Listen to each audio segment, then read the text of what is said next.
The breeders laughed as they watched the poor boy trying to tame the furious colt. But seconds later, the entire stable fell silent at what he did. The dawn light crept through the threadbare curtains of the trailer, painting streaks of pale gold across Elijah Thompson's face. He opened his eyes before his alarm could sound, a habit born of necessity rather than choice. For a moment he lay still, listening to the labored breathing coming from the adjacent room, the familiar morning cough that signaled his grandmother was already awake.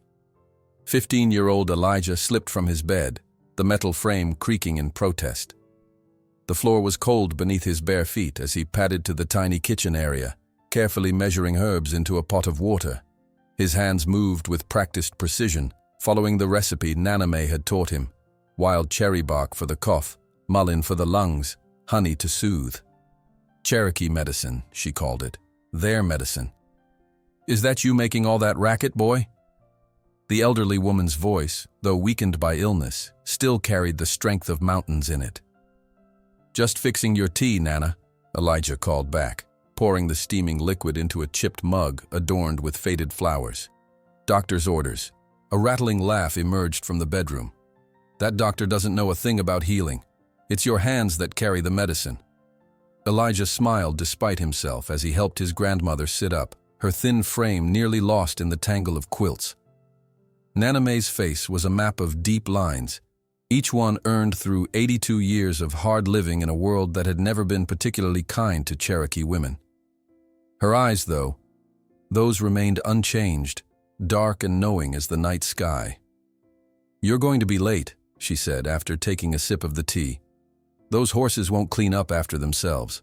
"I've got time," Elijah lied, glancing at the ancient clock on the bedside table. He didn't.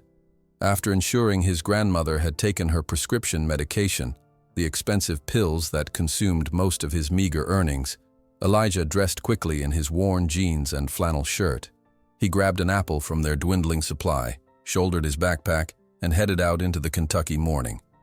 The 5-mile walk to the nearest stable had become so routine that Elijah barely noticed the distance anymore. His path took him past fields still shrouded in mist, past modest homes where lights were just beginning to flicker on, and eventually past the imposing wrought-iron gates of Oak Ridge Farm. Elijah paused there, as he did every morning, taking in the stark contrast between his destination and his starting point. Where his trailer sat on cinder blocks on the outskirts of Willow Creek, Oak Ridge sprawled across hundreds of acres of Kentucky's finest land. White fences gleamed in the morning light. Manicured lawns rolled toward a mansion that looked like something from another century. Another world entirely. "Like what you see, boy." The voice startled Elijah from his thoughts. A security guard in a crisp uniform regarded him from the other side of the gate, amusement playing across his face. "Mr. Montgomery's looking for stable hands, you know.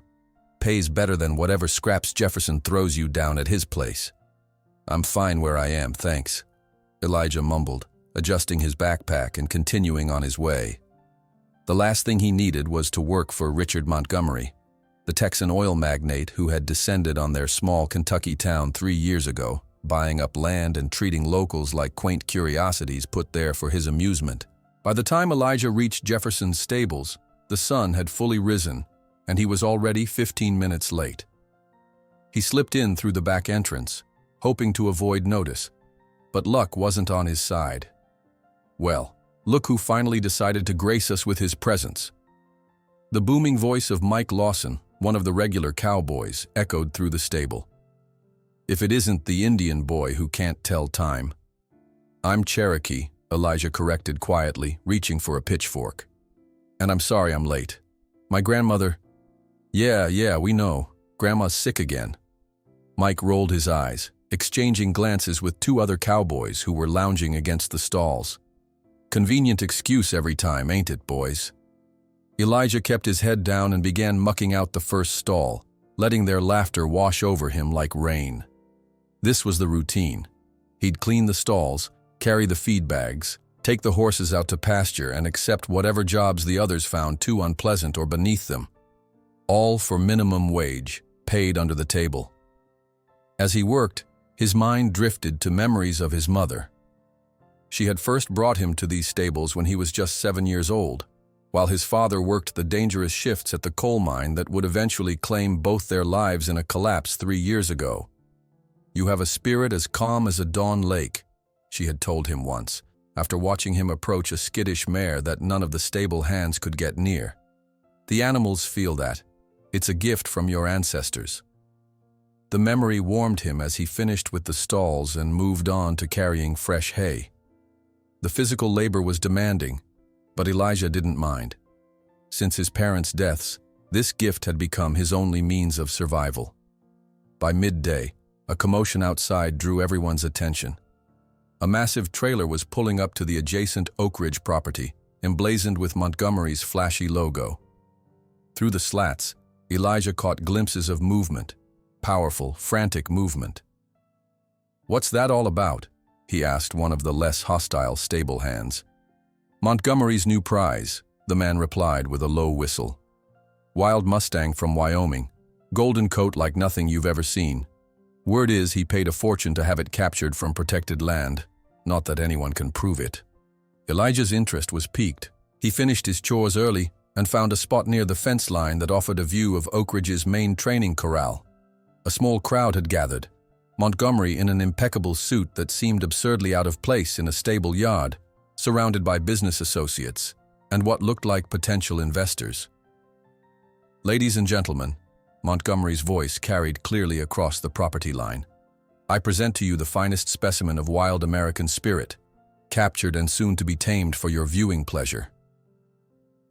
The trailer doors opened and chaos erupted. A blur of golden fury exploded into the corral. A Mustang unlike any Elijah had ever seen. Its coat gleamed like burnished gold in the afternoon sun, its mane flowing like liquid fire as it charged around the enclosure, testing every section of fence with desperate determination.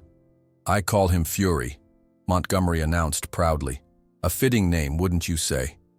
Elijah couldn't tear his eyes away from the magnificent animal. Even in its panic, there was something extraordinary about the Mustang's presence, a dignity that transcended its current circumstances. When it finally paused its frantic circling, Elijah caught a glimpse of its eyes, deep amber pools that seemed to contain all the wildness of the plains where it had been born. "Beautiful, isn't he?" A voice startled Elijah. Richard Montgomery had noticed him watching and had approached the fence, but completely untamable, according to my experts. Already put 3 professional trainers in the hospital. Elijah remained silent, watching as the Mustang pawed at the ground, nostrils flaring. "Tell you what," Montgomery continued, his eyes gleaming with sudden inspiration. "I'm announcing a challenge tomorrow. $5,000 to anyone who can break and ride that beast within 2 weeks. He looked Elijah up and down, taking in his worn clothes and thin frame. "You should come try your luck, boy. It might be amusing." Before Elijah could respond, Montgomery had turned away, chuckling to himself as he rejoined his associates. That evening, as Elijah checked the medicine cabinet in their trailer, his heart sank. Nana Mae's prescription bottle was nearly empty, and their insurance had been denied again. $5,000 would cover her medication for months, with enough left over to fix the trailer's leaking roof, and perhaps even buy a used car so she wouldn't have to miss her doctor's appointments when Elijah was working. The next morning, Elijah arrived at Oak Ridge Farm before sunrise. A small crowd had already gathered, professional trainers, cowboys from nearby ranches, and curious onlookers. Montgomery stood on a raised platform, microphone in hand, looking like a ringmaster at a circus.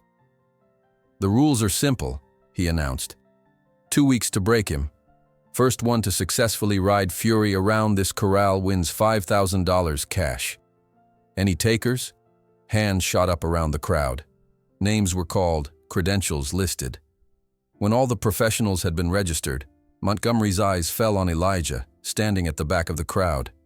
"Anyone else?" he asked, a smirk playing at his lips. Elijah slowly raised his hand. The laughter was immediate and harsh. "Look at that. The Indian boy thinks he can tame a wild Mustang," someone called out. "Cherokee," Elijah corrected quietly, but no one heard him over the laughter. Montgomery's smile widened. "Well, we did say anyone." Put his name down, Jackson. This should be entertaining, if nothing else. The crowd parted as Elijah was called forward to sign the waiver, a document that essentially absolved Montgomery of any responsibility if Fury killed or maimed him. As the first contestant entered the corral with ropes and whips, Elijah watched the Mustang's reaction. Its fear was palpable, expressed as aggression, charging, kicking, refusing to be cornered. By afternoon, when Elijah's turn finally came, 3 men had already left the corral nursing injuries. The crowd's mood had shifted from excitement to a tense anticipation of further violence. Montgomery looked positively delighted. "All right, boy," the caretaker said, handing Elijah a rope and whip. "Your funeral." Elijah handed both items back. "I won't need these." This earned another round of laughter from the spectators. Elijah ignored them, focusing instead on steadying his breathing as he had learned from Nana May. "Clear mind, calm heart," she always said. "Animals don't hear your words, they feel your spirit." The gate closed behind him with an ominous clang. Across the corral, Fury stood alert, his golden coat gleaming with sweat from his earlier exertions, his amber eyes fixed on Elijah with wary hostility. For a long moment, neither moved. Then, with a sudden explosive burst of energy, the Mustang charged directly at Elijah. The crowd gasped collectively. Montgomery leaned forward eagerly.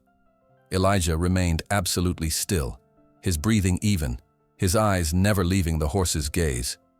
Just feet from what seemed like inevitable collision, something extraordinary happened. The Mustang abruptly halted his charge, front hooves digging into the dirt as he skidded to a stop before the motionless boy. The two faced each other in a tableau of perfect stillness, the wild golden horse and the slender Cherokee boy, eyes locked in silent communication. Time seemed suspended. The crowd held its collective breath. Then, with a soft snort, Fury backed away several steps, never breaking eye contact with Elijah. He began to circle the corral again, but differently now. His movements more measured, his eyes constantly returning to the boy who still hadn't moved. "What the hell was that?" muttered one of the cowboys, while Montgomery frowned, disappointed by the lack of spectacle. As Elijah finally shifted his position, turning slowly to keep facing the circling Mustang, he noticed something the other trainers, in their aggressive attempts at domination, had missed: a deep scar partially hidden beneath the golden mane, evidence of severe abuse that predated the horse's capture. In that moment, Elijah understood he wasn't just dealing with a wild horse, but with a survivor of trauma, just like himself. As Elijah studied the scar hidden beneath the Mustang's golden mane, a wave of recognition washed over him.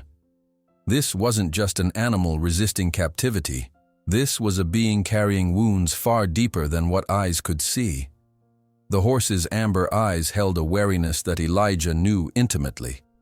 The look of someone who had learned that trust leads to betrayal, that humans meant pain. "You and me," Elijah whispered, his voice barely audible to the spectators who had begun to disperse, disappointed by the lack of violence. "We know something about scars that don't show." The following morning, Elijah arrived at Oak Ridge Farm well before sunrise. The guard at the gate, surprised to see anyone at such an early hour, checked his name against Montgomery's approved list before reluctantly waving him through. The compound was eerily quiet, with only the occasional soft nickering of horses disturbing the pre-dawn stillness. Making his way to Fury's corral, Elijah carried nothing but a worn paperback tucked into his back pocket. No ropes, no whips, no training equipment of any kind. The Mustang stood alert in the farthest corner, muscles tense beneath his golden coat that appeared almost silver in the faint moonlight. "Morning," Elijah said softly, settling himself cross-legged in the center of the corral. "Hope you slept better than I did." Fury's ears flicked forward, then back, his nostrils flaring as he assessed this peculiar human who neither approached nor demanded. The Mustang began his now familiar circling, maintaining the maximum possible distance from where Elijah sat, but never taking his eyes off the boy. Elijah simply remained still, his breathing deep and rhythmic. After nearly an hour of this standoff, He reached slowly into his pocket and withdrew the paperback. A battered copy of Black Beauty that he'd borrowed from the Willow Creek Library years ago and never returned. "Thought I'd read a bit," he explained to the circling horse. "It's about a horse, actually. One who went through some hard times too." And so, as the sun began to rise over the Kentucky hills, Elijah's voice filled the morning air, reading the story of a black horse who suffered at the hands of cruel masters before finding kindness. Fury continued his vigilant circling, but his pace gradually slowed, his ears consistently angled toward the sound of Elijah's voice. By mid-morning, the regular stable hands had arrived, along with a handful of spectators curious to see how the Indian boy was faring with the untamable Mustang. They found a scene that prompted both confusion and derision. The boy simply sitting and reading aloud, the horse keeping his distance. "Is this some kind of joke?" one of the professional trainers called out. "You planning to bore that horse into submission?" Laughter rippled through the small crowd. Elijah ignored them, continuing his reading without interruption. Fury, however, reacted to the new voices and laughter, his circling becoming more agitated, his muscles tensing visibly beneath his gleaming coat. Around noon, Richard Montgomery himself appeared at the corral fence, his custom boots and pressed jeans a stark contrast to the working clothes of his employees.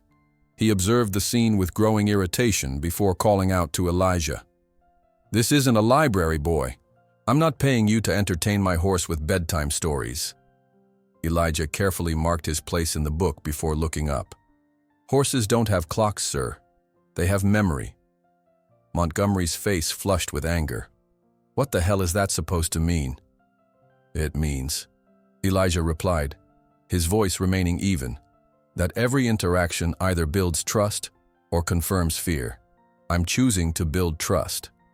"You've got 2 weeks," Montgomery snapped.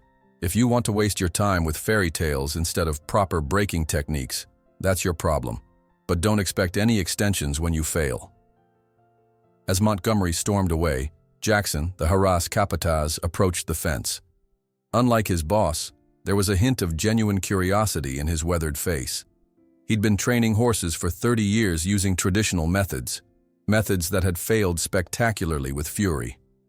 "Here," Jackson said, extending a coiled whip and a set of spurs through the fence rails. "Use what works, boy. There's no other way with a spirit that wild." Elijah shook his head. "Thank you, but I can't use those." "Can't or won't?" Jackson pressed. "Both," Elijah answered simply, returning to his book. Jackson lingered a moment longer, studying the unusual tableau, the boy reading, the Mustang circling. "Your funeral," he finally muttered, walking away with the rejected tools. The day continued in this fashion, with Elijah reading, occasionally stopping to take small sips from his water bottle, or to switch positions when his legs grew numb. As afternoon shadows lengthened across the corral, the spectators gradually lost interest in what seemed like a complete lack of progress, wandering away to more exciting pursuits. That evening, instead of heading directly home, Elijah made a detour to Willow Creek's only pharmacy. The bell chimed cheerfully as he entered, a sound at odds with the heaviness in his chest. "Evening, Elijah." The pharmacist, Mr. Peterson, greeted him with a sad smile that told the boy everything before words were exchanged. "I'm sorry, son. I can't extend more credit for your grandmother's medication. Corporate policy from the new owners." Elijah swallowed hard. "I understand. I'll have the money soon. I promise." "How soon?" Mr. Peterson asked gently. "She shouldn't go more than a few days without it." 2 weeks, Elijah replied, determination replacing the momentary despair in his eyes. Just 2 weeks. Walking home in the gathering dusk, Elijah's mind raced with doubt. What if his approach failed? What if Montgomery's deadline arrived with nothing to show? The thought of Nana May struggling to breathe sent a cold spike of fear through him that was worse than any threat Fury could present. The second day dawned clear and cool. This time, Elijah brought something different.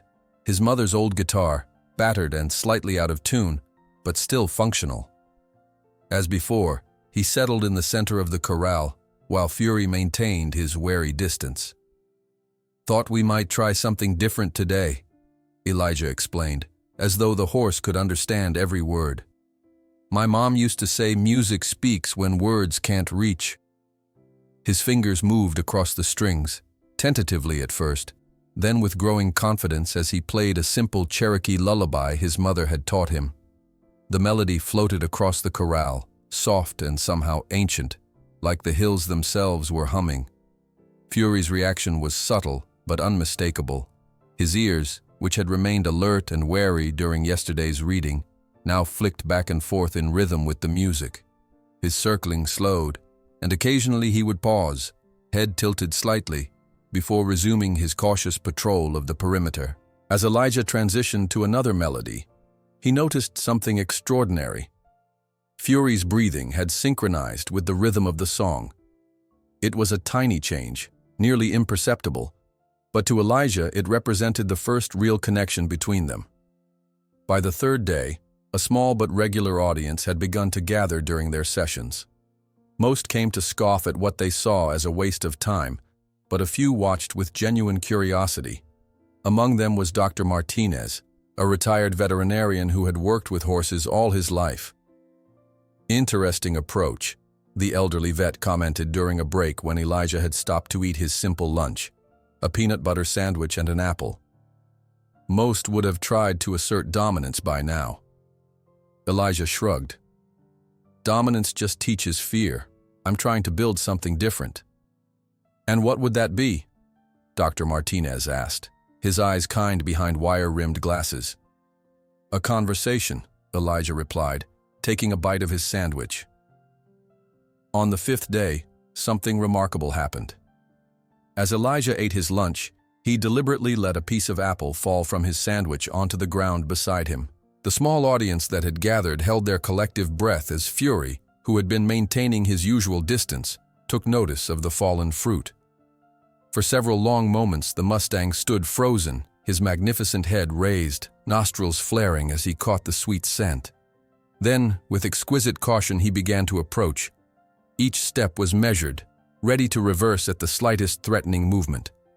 Elijah remained absolutely still, his eyes lowered, his breathing calm and even. The entire corral fell silent as Fury extended his neck, stretching toward the piece of apple while keeping his body as far from Elijah as possible. With delicate precision, the Mustang's lips gathered the fruit, and he quickly retreated to his safe distance. But the boundary had been crossed. The first voluntary approach had occurred. A quiet murmur ran through the spectators. One of the professional trainers shook his head in disbelief. Another checked his watch, as if confirming that only 5 days had passed since this impossible experiment began.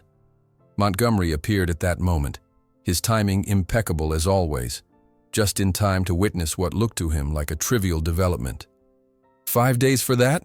he scoffed loudly. "At this rate, you'll need 5 years, not 2 weeks." But among the onlookers, one person wasn't laughing. Sarah Williams, the local schoolteacher who had lost her husband in the same mine collapse that claimed Elijah's parents, watched the scene with perceptive eyes. She had taught Elijah in elementary school and recognized the extraordinary patience and sensitivity he was displaying. As Montgomery continued his mockery, Sarah approached the fence, her gaze fixed not on the Mustang's retrieval of the apple, but on what happened after. The way Fury's eyes remained on Elijah even as he retreated, the subtle shift in the animal's posture that spoke of cautious reassessment rather than fear. "It's not about dominating the horse," she murmured, more to herself than anyone nearby. "It's about healing the fear." The words caught Montgomery mid-sentence, and he turned toward Sarah with narrowed eyes. "Excuse me, Ms. Williams." Sarah met his gaze steadily. "I said it's not about domination. The boy understands something that your professionals don't." Montgomery's laugh was dismissive. "And what might that be? The magical Indian horse whispering technique?" "Cherokee," Sarah corrected firmly. "And no, nothing magical about it. Just respect and patience, qualities that can't be bought." As Montgomery stalked away, clearly irritated by the challenge to his authority, Sarah remained by the fence, watching Elijah continue his quiet work. When the session ended for the day and the boy was packing up his few belongings, she approached him. "That was remarkable what you did today," she said. Elijah looked up, surprised to see his former teacher. "It was just an apple, Ms. Williams." "No," she replied, her smile gentle but knowing. "It was the beginning of trust, and that's the most powerful thing in the world." As Elijah walked home that evening, Sarah's words echoed in his mind, providing a counterbalance to Montgomery's mockery. Perhaps he wasn't wasting his time after all. Perhaps there was a path forward that didn't require force or domination, a path that honored both his heritage and the spirit of the magnificent creature he was trying to reach. For the first time since accepting Montgomery's challenge, Elijah felt a flicker of genuine hope, not just for winning the desperately needed money, but for proving that there was another way, a better way, to build a relationship between human and horse. "It takes 5 days for that?" Montgomery had scoffed, not perceiving the significance of the moment. But Sarah Williams, who had lost her husband in the same mine accident that killed Elijah's parents, observed the scene with attentive eyes and whispered to herself, "It's not about taming the horse. It's about healing the fear." Sarah's words lingered in the air as she watched Elijah pack up his few belongings. The late afternoon sun cast long shadows across the corral, giving the scene a golden, almost mystical quality. Before Elijah could respond further, Sarah reached into her canvas bag and pulled out a small container. "I brought something for you," she said, handing it to him. "My grandmother's chicken stew. You look like you could use a proper meal." Elijah accepted the container, momentarily stunned by the unexpected kindness. "Thank you, Ms. Williams. Sarah," she corrected with a gentle smile. "I haven't been your teacher for years now." Elijah nodded, clutching the container. The warmth seeping through its plastic walls was oddly comforting. "Thank you, Sarah." As they walked toward the gate together, Sarah glanced back at Fury, who was watching them intently from his corner of the corral. "Your parents would be proud of what you're doing here, you know." Elijah's steps faltered. "You knew them well?" "Your father and my husband worked the same shift at the mine," she explained, her voice softening with memory. "They'd come home covered in coal dust, but your dad always had stories about you and the animals. 'That boy can calm a spooked horse faster than anyone I've ever seen,' he'd say." The revelation hit Elijah like a physical force. He'd been so young when they died, and the memories were already beginning to fade around the edges, a fact that terrified him more than he could express. "Did he say anything else?" he asked, trying to keep his voice steady. Sarah nodded, leaning against the fence. "He told us how his father, your grandfather, had the same gift. Said it ran in your family line, passed down from the old Cherokee medicine men who could speak with animal spirits." Elijah frowned. "Nana May never told me that." "Maybe it hurts too much to remember," Sarah suggested gently. "Loss has a way of making us bury the beautiful things along with the painful ones." The next morning, Elijah arrived at the corral with renewed purpose. Instead of his book or guitar, he brought 2 apples, one for himself and one for Fury. The Mustang was already alert, watching him from the far corner, his golden coat gleaming in the early light. "Morning," Elijah called softly, settling into his usual spot. "I brought breakfast." He took a bite of his apple, savoring the crisp sweetness while keeping his movements deliberate and unhurried.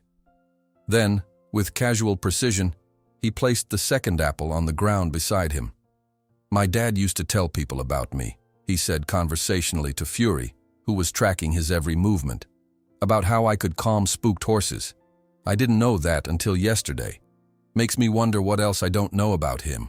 About us." Fury's ears flicked forward, his attention seemingly caught by the cadence of Elijah's voice rather than the words themselves. The Mustang took a tentative step forward, then another, each movement calculated and ready to reverse at the slightest provocation. "My grandmother, Nana May. She knows all the old stories," Elijah continued, deliberately looking away from the approaching horse. "Stories about how our people lived with the land and animals before the white men came with their fences and ownership papers." Fury had stopped his approach, but his posture had changed subtly. His head was no longer held quite so high, his muscles not quite so tensed for immediate flight. He was listening. Not to the words, perhaps, but to something deeper in the boy's voice. Each day that followed established a gentle rhythm between them. Elijah would arrive early, settle in the center of the corral, and begin what could only be described as a one-sided conversation that somehow felt like communion. He would tell Fury about the Cherokee reservation he'd never visited, but that lived in his grandmother's stories, about the mountains his ancestors had called home before being forced westward, about the sacred connection his people had always maintained with horses. "They say horses carry messages between worlds," he explained on the fourth day, watching as Fury inched closer to retrieve the apple that had become their daily ritual. "That's why the Creator gave them such powerful legs, to run between the physical world and the spirit world." With each passing day, the distance between them decreased incrementally. Fury would approach a little closer, linger a little longer, his amber eyes studying Elijah with what could almost be described as contemplation. Sometimes, when Elijah played soft melodies on his guitar, the Mustang would stand completely still, his breathing synchronizing with the rhythm, his ears gently swiveling to capture every note. From his vantage point on the hill overlooking the corral, Richard Montgomery observed these developments through expensive binoculars, his expression darkening with impatience. "This isn't horse breaking," he muttered to Jackson, who stood at his side. "It's some kind of group therapy session." Jackson shifted uncomfortably. "The boy's making progress, sir. The horse lets him get closer than anyone else." "Closer isn't riding," Montgomery snapped, lowering the binoculars. "I want results, not a spiritual awakening. Tomorrow you take over. Show the boy how real horse breaking is done." "Sir, I don't pay you to think, Jackson. I pay you to get results." Montgomery's tone left no room for argument. "Use whatever methods necessary. I want that animal broken." The news reached Elijah that evening through Sarah, who had overheard the conversation while delivering paperwork to the main house. "They're planning to take over tomorrow," she warned, finding Elijah as he was leaving the corral. Montgomery's ordered Jackson to use traditional methods: whips, spurs, the works. Elijah's heart sank. 5 days of careful trust building would be destroyed in minutes under such treatment. "I need to talk to Montgomery," he said, turning toward the main house. Sarah caught his arm. "He won't listen, but there might be another way." She glanced toward a silver-haired man who had been watching the training sessions with increasing interest. "Dr. Martinez has been documenting your progress. He might be able to help." The elderly veterinarian approached when Sarah waved him over, his kind eyes serious behind wire-rimmed glasses. "The boy's methods are remarkable," he told Sarah. "In 40 years working with horses, I've never seen anything like it." "Can you help us stop Montgomery?" Elijah asked desperately. Dr. Martinez considered for a moment. "Not directly, no. Montgomery owns the horse, legally speaking. But I can be here early tomorrow. If things go badly, and they will if Jackson uses force, I can intervene on medical grounds." The next morning dawned gray and threatening, heavy clouds matching Elijah's mood as he approached the corral. His heart nearly stopped when he saw Jackson already there, a coiled whip in one hand and a set of restraints in the other. 2 stable hands flanked him, carrying ropes and what looked like a crude muzzle. "Step aside, boy," Jackson ordered, not unkindly. "Boss's orders. We're doing this the traditional way now." "Please," Elijah began, but Jackson cut him off with a shake of his head. "Not my decision. You had your chance with the soft approach." From his corner, Fury sensed the change immediately. His posture transformed from the relative ease of recent days to high alert, his muscles bunching visibly beneath his golden coat, his eyes rolling to show whites around the edges. "He's scared," Elijah pleaded as Jackson and his men entered the corral. "He knows what those tools mean." Jackson ignored him, signaling to his men to spread out. "Corner him against the far fence," he instructed. "Once we get the restraints on, the fight will go out of him quick enough." What happened next unfolded with terrifying speed. As the men advanced with their ropes and whips, Fury exploded into motion. No longer the wary, circling creature of Elijah's sessions, he transformed into a tornado of hooves and terror, charging directly at Jackson with the full force of his powerful body. Jackson, experienced as he was, barely managed to dive out of the way, the whip flying from his hand as he crashed into the dirt. One of the stable hands wasn't so lucky. Fury's shoulder caught him squarely in the chest, sending him sprawling against the fence posts with a sickening thud. "Get out!" Jackson shouted to his remaining man as Fury wheeled around for another charge, eyes wild with remembered pain and fresh fear. The corral erupted into chaos. Jackson scrambled for the gate, dragging his injured colleague. The remaining stable hand bolted in the opposite direction, abandoning the ropes as he vaulted over the fence. Without thinking, Elijah ran forward, placing himself directly between the panicked Mustang and the retreating men. "Fury, stop!" he called, his voice steady despite the hammering of his heart. The Mustang reared, hooves slashing the air mere feet from Elijah's face. Time seemed to slow as their eyes met. The horses wild with terror, the boys calm despite his fear. "I know," Elijah said softly, holding his ground. "I know what they tried to do. But I'm not them. You know, I'm not them." Slowly, he began to speak in Cherokee, the words his grandmother had taught him flowing like water.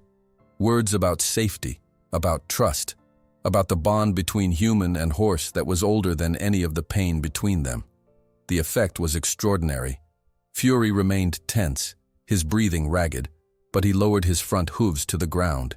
His eyes never left Elijah's face as the boy continued to speak in the ancient language, the soft syllables creating a bubble of calm in the midst of chaos.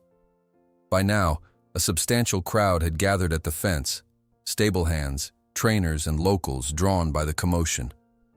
Among them, Dr. Martinez stood with his medical bag, ready to intervene, and Sarah Williams watched with both terror and pride in her eyes.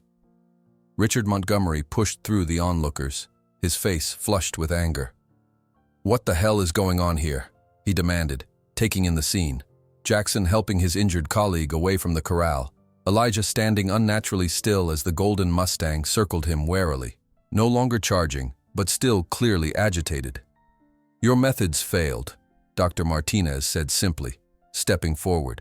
"The boy's approach, however unorthodox, is the only one this animal responds to." As they carried Jackson away with a broken arm, a respectful silence fell over the rough cowboys who had previously mocked Elijah. Even Montgomery seemed momentarily lost for words as he observed the tableau in the corral. The slight Cherokee boy and the powerful Mustang, locked in a silent communication that seemed to transcend the need for ropes or whips. "Doctor." Martinez removed his hat, wiping his brow as he declared for all to hear, "In 40 years working with horses, I've never seen anything like this. The boy isn't taming the animal. They're choosing each other." Dr. Martinez's words spread through Willow Creek like wildfire. By nightfall, conversations in the local diner, gas station, and church steps all centered around the Cherokee boy who stopped the wild Mustang. Opinions were sharply divided. Some dismissed it as luck. Others claimed it was some kind of trick. But a growing number wondered if Elijah Thompson possessed something special, something worth paying attention to. The next morning, Elijah arrived at Oak Ridge Farm to find a small gathering of townspeople already assembled by the corral fence. Their faces registered curiosity rather than the mockery he'd grown accustomed to. Among them stood Dr. Martinez, who nodded respectfully as Elijah approached. "Word travels fast in small towns," the veterinarian said with a slight smile. "They've come to see the miracle worker." Elijah shifted uncomfortably. "I'm not working miracles. I'm just listening to what Fury's trying to say." "That might be the miracle," Dr. Martinez replied, his weathered face serious. "In a world that values domination, listening is revolutionary." Inside the corral, Fury watched Elijah's approach with newfound intensity. Yesterday's chaos had disrupted their fragile routine, and Elijah could read tension in the Mustang's posture. Head higher than usual, ears flicking rapidly, weight shifted for quick movement. The trust they'd been building hadn't been destroyed, but it had been tested. "I know," Elijah said softly as he settled into his usual spot. "They scared you, but they're gone now." He began his familiar ritual, placing an apple on the ground beside him, but this time Fury didn't approach. The golden Mustang maintained his distance, circling warily, his amber eyes never leaving Elijah but his body language clearly communicating a renewed caution. It was a setback, but Elijah had expected it. Trust, once shaken, didn't simply reset to its previous state. It required rebuilding, sometimes from the foundation up. Sometimes, a gentle voice said from behind him, even the strongest bridges need repair after a storm. Elijah turned to find an elderly woman supported by a gnarled walking stick, making her way slowly toward the corral fence. Despite her bent frame and the oxygen tube running from the portable tank at her side to her nostrils, Nana Mae's eyes shone with the same fierce intelligence they always had. "Nana!" Elijah scrambled to his feet. "You shouldn't be here. The doctor said—" "The doctor says many things," she interrupted, waving away his concern. "But I needed to see this horse that's captured my grandson's heart." Sarah Williams appeared beside the elderly woman, clearly having been her transportation. "She insisted," Sarah explained apologetically. "Said she couldn't judge your path without seeing it with her own eyes." Nana Mae settled herself on a folding chair that Sarah quickly provided, her gaze fixed on Fury. "He carries old pain," she observed, her voice carrying clearly across the morning air, "but also great power." Elijah returned to his spot in the corral, acutely aware of his grandmother's evaluating eyes. "I'm trying to help him trust again," he explained, feeling suddenly like a child demonstrating a new skill. "Trust isn't something you build," Nana Mae replied, adjusting her oxygen tube. "It's something you remind them of. All creatures know how to trust when they're born. Life teaches them to forget." The simple wisdom in her words struck Elijah deeply. He'd been thinking of trust as something new he needed to create between himself and Fury, but perhaps it was more about helping the Mustang remember something his spirit already knew, before pain and captivity had buried it. Under his grandmother's watchful eye, Elijah changed his approach. Instead of waiting for Fury to come to him, he began to speak. Not about random topics as before, but about the Mustang himself. "I see your strength," he said quietly, making no move toward the apple or the horse.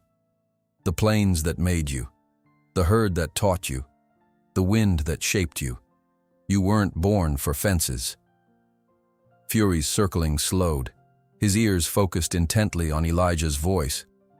"The white man believes owning something means breaking its spirit," Nana Mae called from her chair. "Our people knew better. Tell him that, Elijah." Drawing from the stories his grandmother had told him throughout his childhood, Elijah began to speak about the Cherokee relationship with horses.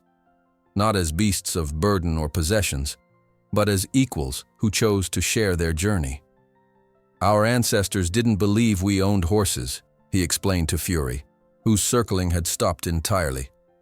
"They believed horses owned pieces of our hearts, that when a horse chose a human, it was the human who was honored, not the other way around." By midday, Dr. Martinez had begun discreetly documenting the session, his camera capturing the subtle changes in Fury's body language as Elijah spoke. The small crowd of observers had grown, with people coming and going throughout the morning, many stopping by during their lunch breaks just to witness a few minutes of the unusual training. Montgomery, conspicuously absent since the previous day's disaster, finally appeared mid-afternoon, striding purposefully toward the corral with Jackson limping alongside him, arm in a cast. "How's our miracle worker doing?" Montgomery called out, his voice carrying a sharp edge beneath its superficial pleasantness. Elijah didn't respond, maintaining his focus on Fury, who had tensed immediately at the sound of Montgomery's voice. "Mr. Montgomery," Dr. Martinez greeted him, stepping forward with deliberate casualness. "The boy's making remarkable progress. I've been documenting it for a paper I'm considering writing for the Journal of Veterinary Behavior." Montgomery's expression flickered between annoyance and calculation.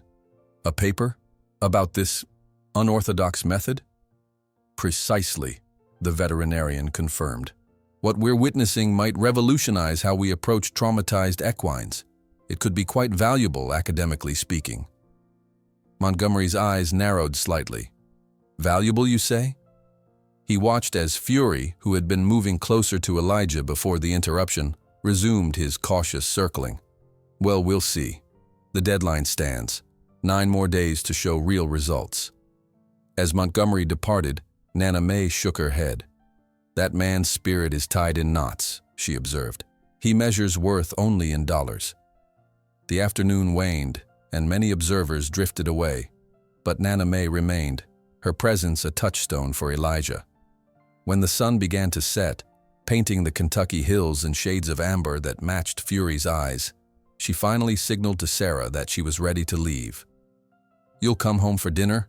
she asked Elijah. "I have something important to show you." That evening, in their small trailer illuminated by a single lamp, Nana May spread an old, intricately patterned blanket on the floor after their simple meal. "When our people were forced from their lands," she began, her voice taking on the rhythmic quality it always did when sharing tribal knowledge, "they carried what mattered most. Not possessions, but knowledge. From a weathered cedar box, she withdrew a small pouch of colored sand. This is what my grandfather taught me, and what I should have taught you earlier, the circle of trust." With practiced movements, she demonstrated how to create a pattern on the blanket. A circular design with symbols Elijah didn't recognize, but somehow understood on a level deeper than conscious thought. "This is not magic," Nana May explained, guiding his hand through the motions. "It is ancient language, older than words. When you create this circle, you establish a space of truth between beings." Elijah practiced late into the night, his fingers growing more confident with each attempt. The pattern seemed to flow from some ancestral memory, as if his hands remembered what his mind had never learned. The next morning, Elijah arrived at the corral before dawn, carrying a small bag of colored sand his grandmother had given him. While Fury watched from his corner, Elijah carefully created a large circle in the center of the corral, incorporating the traditional Cherokee patterns his grandmother had shown him. "This is the circle of trust," he explained to Fury as he worked. "Inside this circle there are no lies, no force, no dominance, just truth between us." When the circle was complete, Elijah sat cross-legged at its center and began to sing softly, ancient songs that spoke of earth, sky, and the trust between beings. The melody carried across the morning air, simple yet somehow containing complexities that words couldn't express. Fury watched intently, moving in his own circle around the perimeter of the corral. With each revolution, the Mustang drew slightly closer to Elijah's colored sand creation. His curiosity was evident in the tilt of his head, the focused direction of his ears. By mid-morning, a crowd had again gathered, but today they maintained a respectful distance and silence, sensing they were witnessing something significant. Dr. Martinez continued his documentation, his camera capturing the moment Fury finally stopped at the edge of the sand circle. The Mustang stood perfectly still, head lowered slightly, one front hoof raised as if testing an invisible barrier. Everyone watching held their breath as Fury's hoof hovered over the colored pattern, hesitating at the threshold of this new territory. The internal conflict was visible in the horse's eyes, the deep-rooted fear of humans battling against a growing desire for connection. For what seemed an eternity, Fury remained frozen in indecision, muscles twitching beneath his golden coat. Then, with deliberate slowness, he placed his hoof inside the circle. A collective murmur ran through the observers as Fury took another step, and then another, entering the circle while maintaining a careful distance from Elijah. Once inside, horse and boy regarded each other in perfect stillness, their breathing gradually synchronizing in the morning light. From the hill overlooking the corral, Montgomery watched through binoculars, flanked by 2 expensively dressed men who were clearly not from Willow Creek. "The trick is interesting," Montgomery admitted, lowering the binoculars. "But we need commercial results. Mystical circles don't win rodeos or races." One of the men nodded. "How long before you need to show return on investment?" "The deadline is in 8 days. Montgomery replied. If the boy can't properly break the horse by then, I'm cutting my losses. Already have interest from a rodeo outfit in Texas. They don't care if he's rideable, just if he'll buck spectacularly enough to throw professionals. Below, unaware of this conversation, Elijah and Fury continued their silent communion within the circle of colored sand. For the first time, they existed in the same space without fear or suspicion between them, the beginning of a connection that transcended conventional understanding. Later that afternoon, as Montgomery's plans became known through the inevitable small-town grapevine, Sarah approached Elijah with the disturbing news. He's planning to sell Fury to a rodeo if you don't break him within the deadline, she explained, her voice tight with anger. They'll destroy him, use electric prods and straps to make him buck until his spirit breaks for real. Elijah's heart sank as he relayed this information to his grandmother that evening. Nana May listened silently, her ancient eyes reflecting the soft lamplight of their trailer. The white man has always tried to destroy our connection with animals and the land, my son, she finally said, taking his calloused hands in her frail ones with surprising firmness. It is time to show them what true strength means, that which comes not from breaking spirits, but from honoring them. Nana May's words resonated in Elijah's mind as he rose before dawn the next morning. Honoring spirits, not breaking them. The phrase had transformed overnight from wisdom into mission. Standing before the small cracked mirror in their trailer bathroom, he studied his reflection. The dark eyes that held both youth and something much older, features that carried the bloodline of ancestors who had survived attempts to erase them from existence. Today, something had shifted inside him. He wasn't just trying to win money anymore. He was standing for something far greater. The pale Kentucky dawn found him walking the familiar path to Oak Ridge Farm, his breath creating small clouds in the cool morning air. Inspired by his grandmother's teachings and Dr. Martinez's encouragement, Elijah spent the night studying. Not just the Cherokee traditions Nana May had shared, but also modern scientific understanding of equine psychology. The veterinarian had lent him several dog-eared textbooks on trauma in horses, and Elijah had absorbed them with the intensity of someone finding missing puzzle pieces. The science is just beginning to understand what your ancestors always knew, Dr. Martinez had explained, showing him research papers documenting how horses, like humans, carried trauma physically in their bodies. Fear isn't just in the mind, it lives in the muscles, the nervous system. That's why force never truly works, it just creates more fear. When Elijah arrived at the corral, he found Dr. Martinez already there, discreetly setting up a small camera on a tripod outside the fence. "Hope you don't mind," the veterinarian said, adjusting the lens. "What you're doing here deserves to be documented. It's history in the making." Elijah nodded, understanding the importance of evidence in a world that so often dismissed traditional knowledge. Inside the corral, Fury stood alert, his golden coat catching the first rays of sunlight. The Mustang watched as Elijah carefully prepared a new circle of trust, more elaborate than yesterday's, incorporating specific Cherokee symbols of healing that Nana May had taught him. "These patterns speak to the spirit," she had explained. "They remind us of wholeness, of connection to all living things."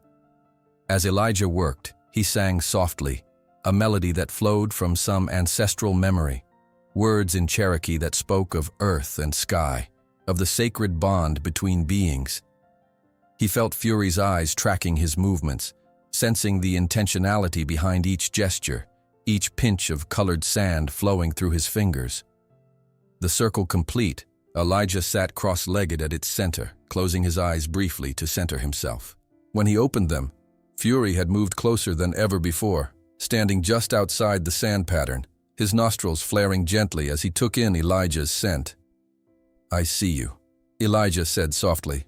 "I see your strength and your fear. Both are honored here."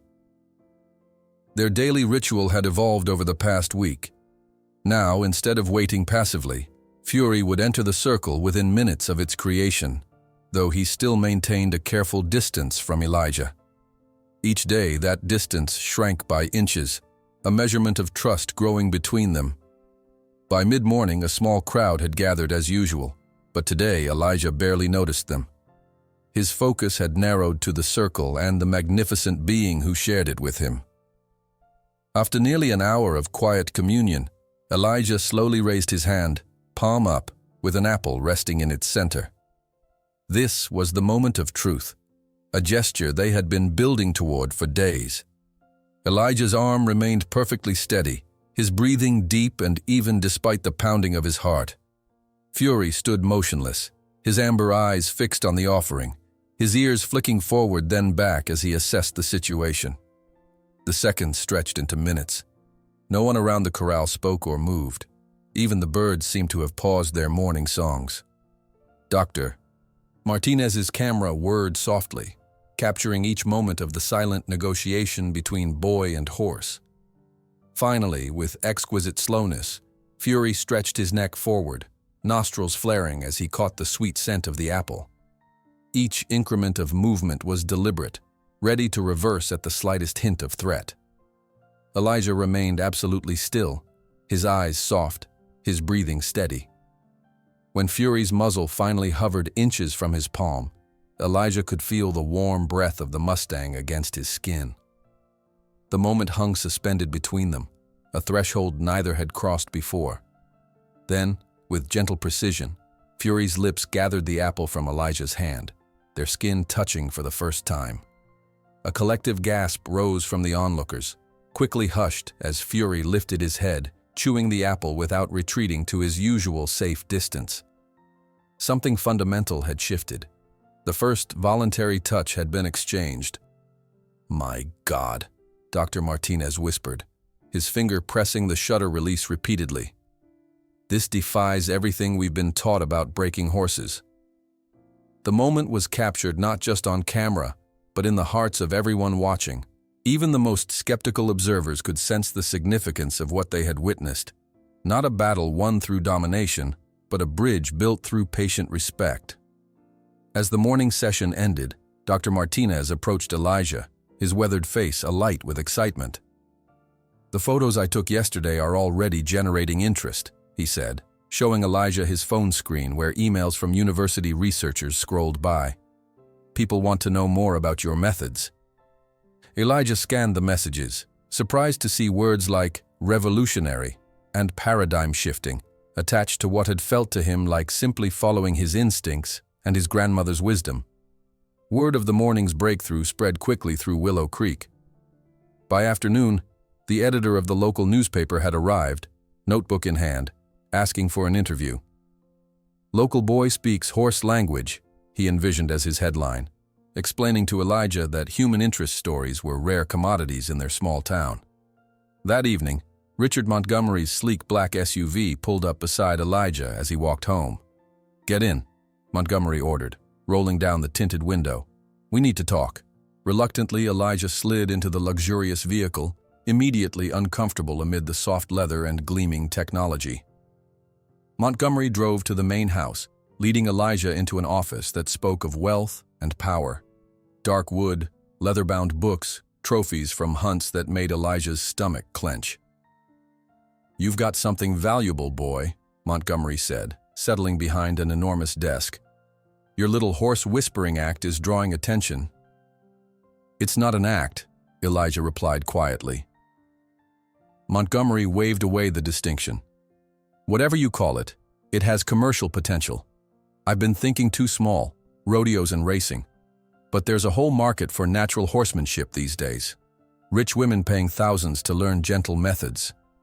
He slid a document across the polished desktop. "This is a contract.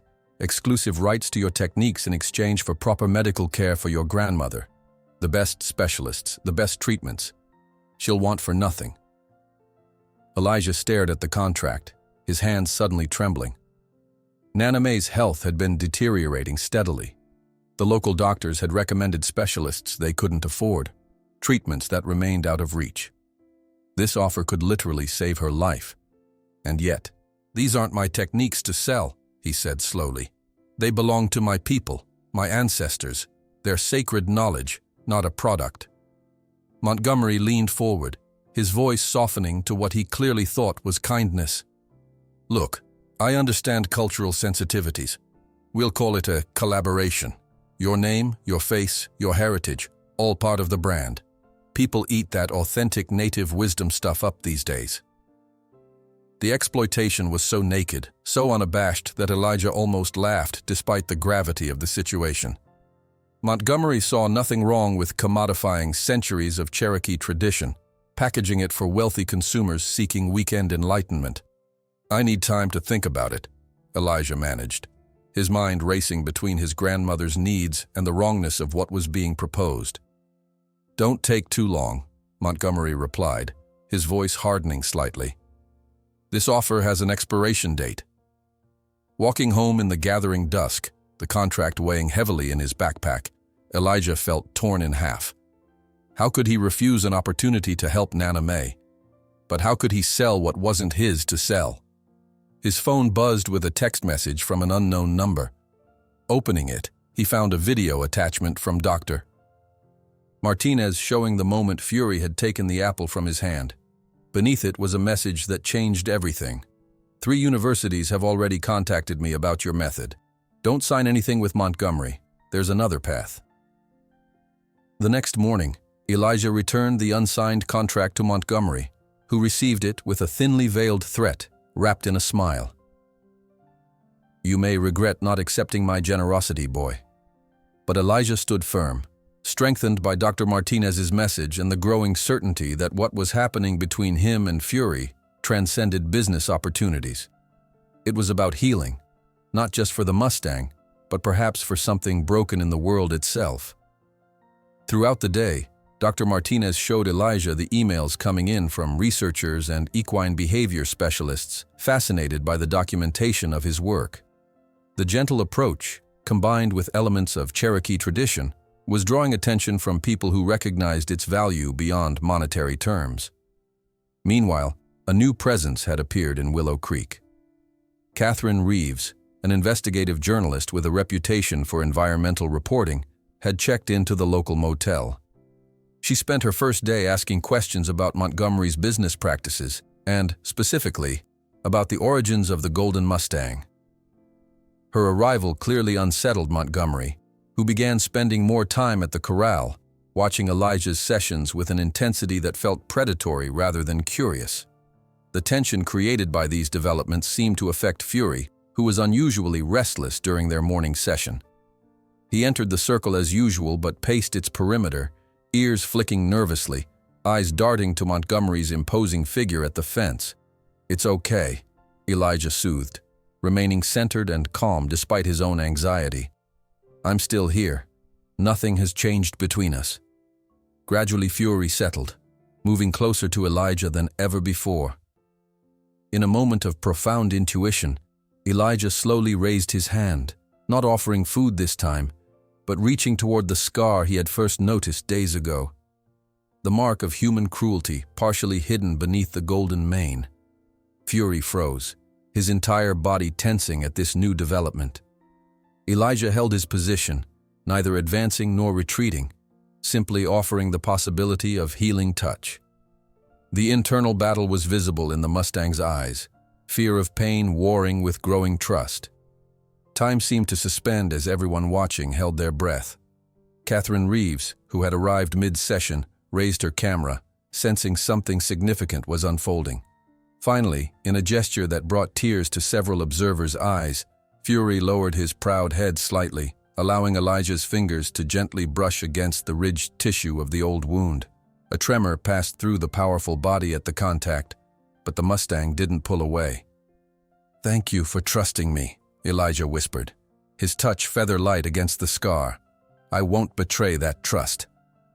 From his position at the fence, Montgomery watched Catherine photographing the scar, his face darkening. He pulled out his phone, turning away to speak urgently into it. "Accelerate the transfer," he ordered in a low voice. "I want that horse gone by the end of the week." That night, a violent storm descended on Willow Creek. Thunder crashed across the Kentucky hills, lightning transforming the darkness into brief, blinding moments of day. Elijah lay awake in the trailer, listening to the rain hammer against the metal roof, thinking of Fury alone in his stall at Oak Ridge. A particularly vicious thunderclap decided him. Throwing on clothes, He slipped out into the deluge, running the entire distance to the farm, mud sucking at his boots with each step. When he reached Fury's stall, his heart dropped. The magnificent Mustang was in full panic, rearing against the confines of his space, eyes rolling white with terror. Each lightning flash and thunderclap sent him into renewed frenzy, his powerful body smashing against the stall walls with force that threatened injury. Without hesitation, Elijah slipped inside, speaking softly despite the storm's rage. "I'm here. You're not alone in the storm." Fury's panic didn't subside immediately.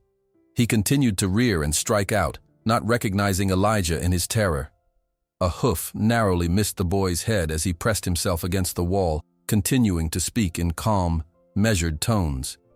Gradually, incredibly, the Mustang's frenzy began to ebb. His rearing became less violent, his movements less erratic. When he finally stilled, sides heaving with exertion, Elijah stepped forward slowly, still speaking in a gentle murmur. "The storm can't hurt you," he said, reaching out to touch the Mustang's quivering neck. "I won't let anything hurt you again." In a moment that transcended all their previous connections, Elijah wrapped his arms around Fury's neck, embracing the trembling animal. After a moment's tension, the Mustang relaxed into the contact, his head lowering to rest alongside Elijah's slender body. Together they sank down into the dry straw, the boy and the horse finding comfort in each other's presence as the storm raged on. Eventually, both fell asleep, Fury's massive body curled protectively around Elijah's slender form, their breathing synchronized in perfect harmony. Neither was aware of Sarah Williams, who had come to check on the horses during the storm, capturing the scene with her phone. A moment of pure connection that would touch hearts far beyond Willow Creek. The photo of Sarah's, of the Cherokee boy, and Golden Mustang sleeping together during the storm went viral overnight, reaching animal rights advocates in Washington, D.C., including a lawyer specializing in the protection of native species who immediately recognized, "This isn't just any horse. From the ear marking, it's one of the missing Mustangs from the protected Federal Reserve. Its capture was a federal crime." The lawyer's identification of Fury as a federally protected animal spread rapidly through channels that Montgomery couldn't control. By dawn, the first animal rights activists had begun to gather at the ornate gates of Oak Ridge Farm, their hastily made signs demanding answers about the Golden Mustang's origin. The viral photo of Elijah sleeping curled against Fury during the storm had transformed a local curiosity into a national conversation overnight. Elijah woke in the straw, momentarily disoriented, until he felt the warm breath of Fury against his neck. The Mustang was already awake, watchful but calm, his amber eyes reflecting the early morning light streaming through the stable windows. The storm had passed, leaving behind a cleansed world and a deepened bond between them. "Morning," Elijah whispered, carefully extracting himself from their shared nest of straw. "Thank you for letting me stay." Fury watched him with newfound awareness, as if seeing the boy differently after their night together. Where once there had been wariness, now there was something like recognition, not just of Elijah as a non-threat, but as a source of safety. Outside the stable, Elijah was surprised to find Dr. Martinez waiting, his silver hair disheveled, his expression grave. "Your friend has gone viral," the veterinarian said, showing Elijah the photo on his phone, the image Sarah had captured of them sleeping together during the storm. And it's attracted some unexpected attention. The screen showed hundreds of shares, thousands of comments, and most alarmingly, a response from a wildlife protection agency questioning the legal status of the Mustang. "This could complicate things," Dr. Martinez continued. "Montgomery won't take kindly to questions about how he acquired Fury." As if summoned by his name, Richard Montgomery's black SUV roared up the driveway, spraying gravel. He emerged looking considerably less polished than usual, his face flushed with anger. "Who authorized you to be in my stable last night?" he demanded, advancing on Elijah. "You're trespassing on private property." "The horses were panicking in the storm," Elijah replied steadily. "I came to help." "Help?" Montgomery's laugh was harsh. "By taking unauthorized photos for social media, by raising questions about my business." "I didn't take any photos," Elijah said, genuinely confused until Dr. Martinez explained about Sarah capturing the moment. Montgomery's face darkened further. "I've been more than generous with you, boy. But my patience has limits." His voice lowered, taking on a threatening edge. "You'll regret not accepting my offer when you had the chance." As Montgomery stalked away, barking orders into his phone, Catherine Reeves approached from the main gate where she'd been interviewing the gathering protesters. "Elijah Thompson?" she inquired, extending her hand. "I'm Catherine Reeves, investigative journalist. I'd like to talk about that Mustang, and about what you're doing here." Catherine's reputation preceded her. Even in remote Willow Creek, people knew her byline from exposés on environmental exploitation and corporate malfeasance. Her presence signaled that Montgomery's activities had attracted serious scrutiny. "I'm researching a pattern of illegal Mustang captures from federal lands," she explained as they walked together toward the corral. "And your golden friend matches the description of a particularly valuable stallion that disappeared from a protected herd in Wyoming 8 months ago." Elijah felt a chill despite the warming morning. "What happens if you can prove he was taken illegally?" "That depends," Catherine replied, her gaze direct. "Best case, he'd be returned to federal protection. Worst case, he becomes evidence in a lengthy legal battle, confined to an impound facility for months or years." Neither outcome seemed right for the magnificent creature who had begun to heal under Elijah's care. Fury deserved freedom, but after his trauma, would he even remember how to live wild? Could he reintegrate with a herd after what humans had done to him? These questions weighed heavily as Elijah prepared for their morning session. Creating the circle of trust had become ritual now, his hands moving with practiced precision as he laid the colored sand in ancient patterns. Fury watched from nearby, no longer relegated to the far corner, his interest evident in the tilt of his head. Dr. Martinez set up his camera as usual, but today he was joined by Catherine, whose professional-grade equipment suggested she was documenting more than just a human interest story. The growing crowd at the fence included not only curious locals, but also the activists who had responded to the viral photo, their presence adding a layer of tension to the usually peaceful morning ritual. When Elijah sat at the center of the completed circle, Fury approached without hesitation, entering the sacred space as if coming home. The Mustang moved closer than ever before, his muzzle extended in greeting, nostrils gently taking in Elijah's scent. "They're asking questions about where you came from," Elijah said softly, reaching out to touch the golden neck. "About where you belong." Fury remained still under his touch, a monumental act of trust from an animal that had known only human cruelty before their meeting. Elijah's fingers found the scar again, gently tracing its ridged outline. "I can't give you back what was taken," he continued, aware of the cameras recording their interaction but speaking only to Fury. "But I can promise you won't be hurt again while I'm here." From the edge of the property, Montgomery watched the scene through binoculars, his jaw tight with suppressed fury.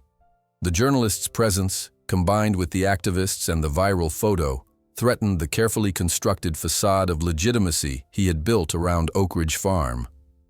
"I want that contract signed today," he snapped into his phone. "Get the transport ready. That animal needs to disappear before these allegations gain traction." Inside the circle of trust, unaware of these machinations, Elijah achieved another breakthrough. For the first time, Fury lowered his head completely, bringing his forehead to rest against Elijah's chest in a gesture of absolute trust. The moment was so profound, so unexpected, that Elijah felt tears spring to his eyes. "That's it," he whispered, gently embracing the massive head. "You remember how to trust. It was always inside you." The crowd at the fence fell silent, witnessing something that transcended the usual human-animal relationship. Even Catherine lowered her camera briefly, moved despite her professional detachment. "I've documented hundreds of wild horse roundups," she said quietly to Dr. Martinez. "I've never seen anything like this. Not just submission, but genuine connection." When the morning session ended, Elijah found himself surrounded by supporters. What had begun as skeptical curiosity from the townspeople had transformed into genuine respect. Sarah Williams brought homemade sandwiches for him. Local ranch hands offered tips on stable management, and even the sheriff nodded acknowledgement when he drove by to check on the growing crowd of protesters. "You've started something here," Dr. Martinez observed, reviewing the footage from that morning. "Something important." The veterinarian showed Elijah emails from universities expressing interest in his methods. 3 different equine behavior programs want to document your approach. This could become a formal study, with proper funding and scientific backing. The opportunity represented everything Montgomery's exploitative contract didn't. Recognition of Elijah's methods without commodifying his heritage, advancement of animal welfare through respect rather than dominance, a platform for Cherokee wisdom without cultural appropriation. "Don't sign anything with Montgomery," Dr. Martinez advised firmly. "There's a better path forward, one that honors both you and that remarkable horse." That afternoon, as storm clouds again gathered on the horizon, Elijah received word that Montgomery wanted to see him immediately. With trepidation, he made his way to the main house, where he found the businessman pacing in his ornate office. "The situation has changed," Montgomery announced without preamble. "I'm selling the Mustang. A buyer in Texas has made an attractive offer." The news hit Elijah like a physical blow. "You can't," he began, but Montgomery cut him off with a dismissive wave. "I can, and I will. The transport arrives tomorrow morning. Your services are no longer required." "He's just beginning to heal," Elijah protested, his voice rising uncharacteristically. "Moving him now would undo everything we've accomplished." "Accomplished?" Montgomery laughed harshly. "You've spent nearly a week playing Indian mystic in my corral, and the horse still isn't broken. I'm cutting my losses." "At least, tell me where he's going," Elijah pressed, desperate for any information that might help him protect Fury. "That's none of your concern," Montgomery replied coldly. "And effective immediately, you're banned from Oak Ridge property. Security has been instructed accordingly." Devastated, Elijah retreated from the mansion, his mind racing for solutions. As evening approached, he made a desperate decision. Circling around to the back of the property where the security cameras had blind spots, knowledge gained from years of working at neighboring farms, he attempted to scale the fence for one last visit with Fury. He had barely reached the top when strong hands grabbed him, pulling him roughly back to the ground. 2 security guards, newly hired by Montgomery, held him firmly as he struggled to free himself. "You heard the boss," one growled. "You're not welcome here anymore." They escorted him forcibly to the property line, shoving him hard enough that he stumbled and fell, scraping his hands on the gravel road. Humiliated and injured, Elijah picked himself up, brushing dirt from his clothes as he walked away. He hadn't gone far when Sarah's car pulled alongside him. "Get in," she said, her face tight with anger when she saw his scraped hands and torn shirt. This just got personal. As they drove toward town, Sarah explained that news of Montgomery's ban had already spread through Willow Creek's efficient grapevine. "People are angry," she said. "Not just about how they treated you, but about what's happening to that horse. The town's been divided about Montgomery since he arrived, but this is uniting folks." She drove directly to the church, where an impromptu community meeting had already begun. Elijah was surprised to find the small building packed with townspeople, ranchers and shop owners, teachers and factory workers, people who had barely acknowledged him before. "There he is," someone called as they entered, and the crowd parted to make way for them. At the front of the room stood Sheriff Johnson, his weathered face solemn as he removed his badge and placed it on the pulpit. "Tonight I'm not speaking as the law," he announced. "I'm speaking as a man who lost his brother in the same mine collapse that took your parents, Elijah. A man who knows exactly what Montgomery Industries did to this town when they bought that mine, cut safety measures, and then abandoned us after the disaster." Murmurs of agreement rippled through the crowd. The mine collapse had affected nearly everyone in Willow Creek, either directly or indirectly, and Montgomery's corporate connection to it had never been forgotten, merely suppressed by economic necessity, as his farm provided jobs in the struggling community. "What's happening with that Mustang might seem small compared to what we lost," the sheriff continued, "but it's part of the same pattern, taking what isn't theirs, using it up, and discarding what remains." Nana May, who had insisted on attending despite her oxygen tank and failing health, raised her frail hand to speak. The room quieted immediately, respect for the elderly Cherokee woman evident in their attentive faces. "When we protect the connection between beings," she said, her voice surprisingly strong, "we protect something sacred. My grandson sees what many have forgotten, that animals carry spirits as valuable as our own.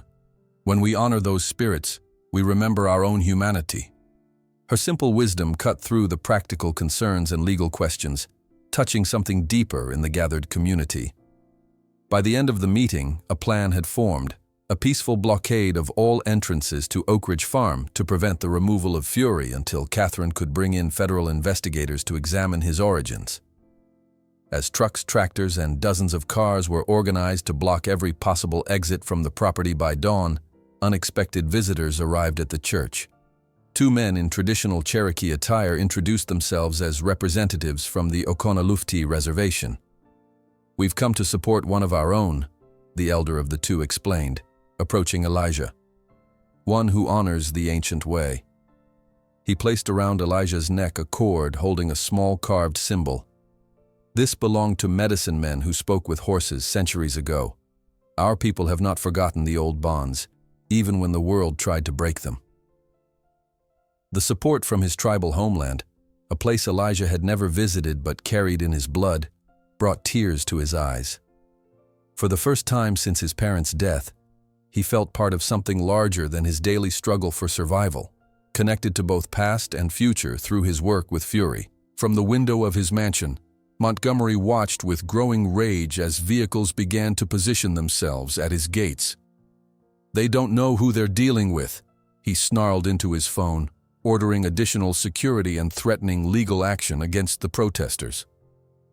Across the valley, Elijah stood on a small rise overlooking Oak Ridge Farm, the tribal cord hanging against his chest, his eyes fixed on the stable where Fury was confined. "Hold on," he whispered into the gathering darkness. "I won't abandon you." While the community prepared for the confrontation ahead, the federal attorney who had identified Fury from the viral photos arrived in Willow Creek with a temporary judicial order. "Gentlemen, this animal is now officially evidence in a federal investigation into trafficking of protected species, and Richard Montgomery has just become the main target of the investigation." The federal attorney's words electrified the gathering crowd. Sheriff Johnson, who had been coordinating the blockade effort, stepped forward with newfound official authority, his badge now back on his chest. "I'll need to see that order," he said, extending his hand toward the government lawyer. Alan Blackwood, the Department of Interior attorney specializing in wildlife protection, handed over the document with its official seal. Signed by a federal judge 2 hours ago, the Mustang is now protected evidence in an ongoing investigation into illegal trafficking of federally protected horses. Dawn was breaking over the Kentucky hills as Sheriff Johnson, Elijah, and the federal agents approached Oak Ridge Farm's ornate gates. The night's hastily organized blockade had transformed into something more formal, a legal intervention backed by federal authority. Still, tension hung in the air like the morning mist clinging to the valleys. "Open up in the name of the law," Sheriff Johnson called through the intercom, his voice carrying the weight of both local and federal authority. After several tense minutes, the gates swung open. Richard Montgomery stood in the circular driveway, his usually immaculate appearance showing signs of a sleepless night. Beside him, his attorney looked equally harried, clutching a leather portfolio as if it were a shield. "This is harassment," Montgomery spat as the sheriff handed him the court order. "My lawyers will have this dismissed by noon." "You're welcome to try," Blackwood replied evenly. "But that animal stays put until we complete our investigation. Those are protected Mustangs from federal land, Mr. Montgomery. Their capture and sale is a federal offense carrying significant penalties." Montgomery's face flushed with anger, but his lawyer placed a restraining hand on his arm, whispering urgently in his ear. Whatever legal counsel he received seemed to temper his response. "Fine," he said finally. "Examine the horse. You'll find everything is in order. My purchase was completely legitimate." Elijah's heart raced as they approached the stable. He hadn't seen Fury since being forcibly removed from the property, and he worried about the Mustang's state of mind. Animals as sensitive as horses could sense tension and conflict, and Fury had already endured more trauma than any creature should bear. When they reached the stall, Elijah's fears proved justified. Fury stood with his head high, ears pinned back, eyes wide with alarm. The golden coat that had begun to develop a healthy sheen under Elijah's care now appeared dull with stress, and the Mustang's sides heaved with rapid, shallow breaths. "Easy," Elijah murmured, approaching the stall door slowly. "It's me. I came back." At the sound of his voice, Fury's ears flicked forward momentarily, recognition fighting through fear. The Mustang took a hesitant step toward the door, then retreated again, clearly agitated by the presence of so many strangers. "He's highly stressed," Dr. Martinez observed, joining them with his medical bag. "His heart rate is visibly elevated. I wouldn't recommend anyone entering the stall except Elijah." Sheriff Johnson nodded agreement, keeping Montgomery and the others at a distance, while Elijah slowly opened the stall door. The federal agents began photographing Fury, documenting his condition and particularly the distinctive markings that matched their records of the protected Wyoming herd. "I need to examine his injuries," Dr. Martinez explained. "The scar tissue could provide evidence of his treatment before arriving here." Elijah nodded, understanding the importance of documentation, but his primary concern remained Fury's distress. Entering the stall, he began to speak softly in Cherokee, the rhythmic sounds of the language creating a bubble of calm amidst the tension. "Remember our circle," he murmured, tracing a small pattern in the straw with his foot. "This is our space of truth." Gradually, Fury's breathing slowed. The Mustang's magnificent head lowered slightly, allowing Elijah to approach and gently stroke his neck. When Dr. Martinez carefully joined them, Fury flinched but didn't retreat, trusting Elijah's presence enough to tolerate the veterinarian's examination. "These scars are consistent with wire entanglement and electrical prods," Dr. Martinez reported, photographing the evidence. "Common tactics in illegal roundups, definitely not the result of natural injuries in the wild." Outside the stable, Catherine Reeves had arrived with her camera crew, documenting the unfolding investigation. Local news vans followed shortly after, drawn by the unprecedented sight of federal agents at the prestigious Oak Ridge farm.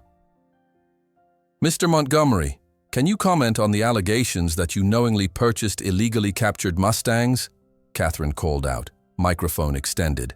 Montgomery pushed the microphone away, his face a mask of controlled fury. "No comment. This is a misunderstanding that will be cleared up shortly." But the pressure was mounting. As morning turned to afternoon, more revelations emerged.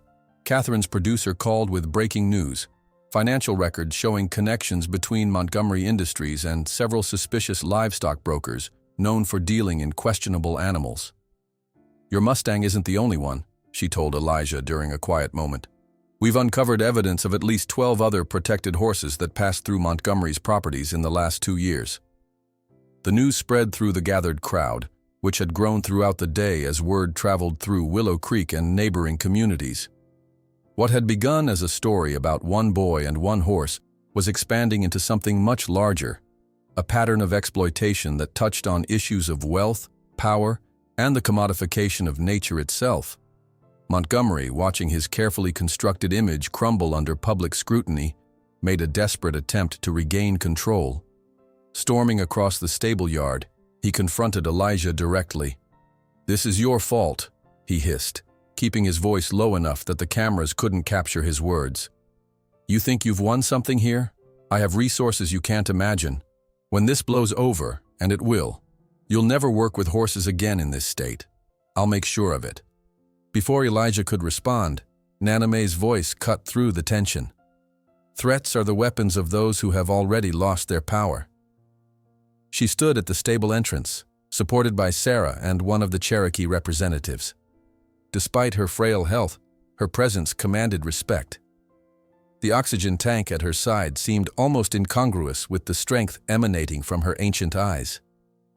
"Our people have endured worse threats than yours, Mr. Montgomery," she continued, her voice carrying clearly across the suddenly silent yard.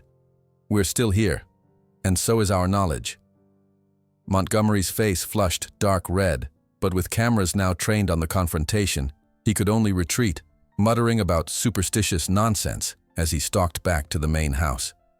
As afternoon stretched into evening, the federal team completed their initial documentation. The court order prevented Montgomery from moving Fury while the investigation proceeded, but it didn't resolve the ultimate question of the Mustang's fate. If we prove he was illegally captured, he'll likely be transferred to a federal holding facility, Agent Blackwood explained to Elijah. Eventually, the goal would be reintroduction to a protected herd. The words should have brought comfort. Fury would be free of Montgomery and protected by law. Yet Elijah felt a deep unease. After all the Mustang had endured, would he even remember how to be wild? Could he reintegrate with a herd after his trauma, or would he forever carry the psychological scars of his captivity? These questions weighed heavily as Elijah spent his last permitted hours with Fury before having to leave the property for the night. The court order allowed for Elijah's daily visits to continue, acknowledging his unique relationship with the horse, but he couldn't stay overnight as security protocols were established. "I'll be back tomorrow," he promised, stroking Fury's golden neck as stars began to appear in the darkening sky. "We'll continue our work together." The Mustang nudged Elijah's shoulder gently, a gesture of affection that would have seemed impossible just days earlier. In their short time together, they had built something precious, a bridge between two wounded souls. The thought of that connection being severed by bureaucratic decisions, however well-intentioned, filled Elijah with dread. Outside the stable, he found Dr. Martinez waiting with Sarah and the Cherokee representatives. "There may be another option," the veterinarian said, leading them toward his car where they could speak privately. "I've been in contact with a sanctuary in Montana that specializes in traumatized Mustangs. They've offered to take Fury if the federal authorities approve." "Would he be free there?" Elijah asked, the question revealing his deepest concern. "Free within a protected space," Dr. Martinez clarified. "Not completely wild, but not captive either. A middle path for horses who can no longer fully return to their original state." The Cherokee elder, who had been listening quietly, spoke up. "Sometimes the journey home is not to the place we began, but to the place where our spirit can heal." The wisdom in those words resonated deeply with Elijah. Perhaps Fury's journey, like his own, wasn't about returning to an impossible past, but finding a new kind of freedom within the reality of what they had endured. As they drove back to town, the night sky arched above them, stars brilliant in the clear Kentucky air. The day's events had exhausted Elijah physically, but his mind remained alert, processing all that had happened and what might come next. News vans from Louisville and even Cincinnati had arrived in Willow Creek, transforming the sleepy town into an unlikely center of media attention. The local diner was filled to capacity with journalists, activists, and curious visitors, all discussing the unfolding drama at Oak Ridge Farm. "You've become quite the celebrity," Sarah observed, as they passed a newsstand displaying the local paper, with Elijah's photo prominently featured. "I never wanted that," he replied quietly. "I just wanted to help Fury." "Sometimes helping one being helps many more," the Cherokee elder said. "Your story has opened eyes. That matters." When they reached the small trailer Elijah shared with Nana May, they found the yard filled with cars. Members of the community had gathered, bringing food, offers of support, and most surprisingly, stories of their own encounters with Montgomery's business practices over the years. "He tried to force me to sell my land last year," Mrs. Hollister, who owned a small farm neighboring Oak Ridge, told the group. "When I refused, my water supply mysteriously became contaminated. Couldn't prove it was him, but the timing wasn't coincidental." Others shared similar experiences: subtle pressures, convenient accidents, bureaucratic obstacles that appeared whenever they stood in the way of Montgomery's expansion plans. What emerged was a pattern of power exercised without accountability, of wealth used as a weapon against those with less. "This isn't just about a horse anymore," Sheriff Johnson observed, having joined the gathering after completing his official duties. It's about standing up to bullies who think money puts them above the law. The community that had once viewed Elijah as an outsider now rallied around him. Plans were made to ensure he had transportation to Oak Ridge each day, that Nana May received proper care during his absences, that legal support would be available if Montgomery made good on his threats. As the impromptu gathering finally dispersed late into the night, Elijah stood on the small porch of the trailer, watching taillights disappear down the dirt road. For the first time since his parents' death, he felt the strength of belonging, of community wrapped around him like a protective embrace.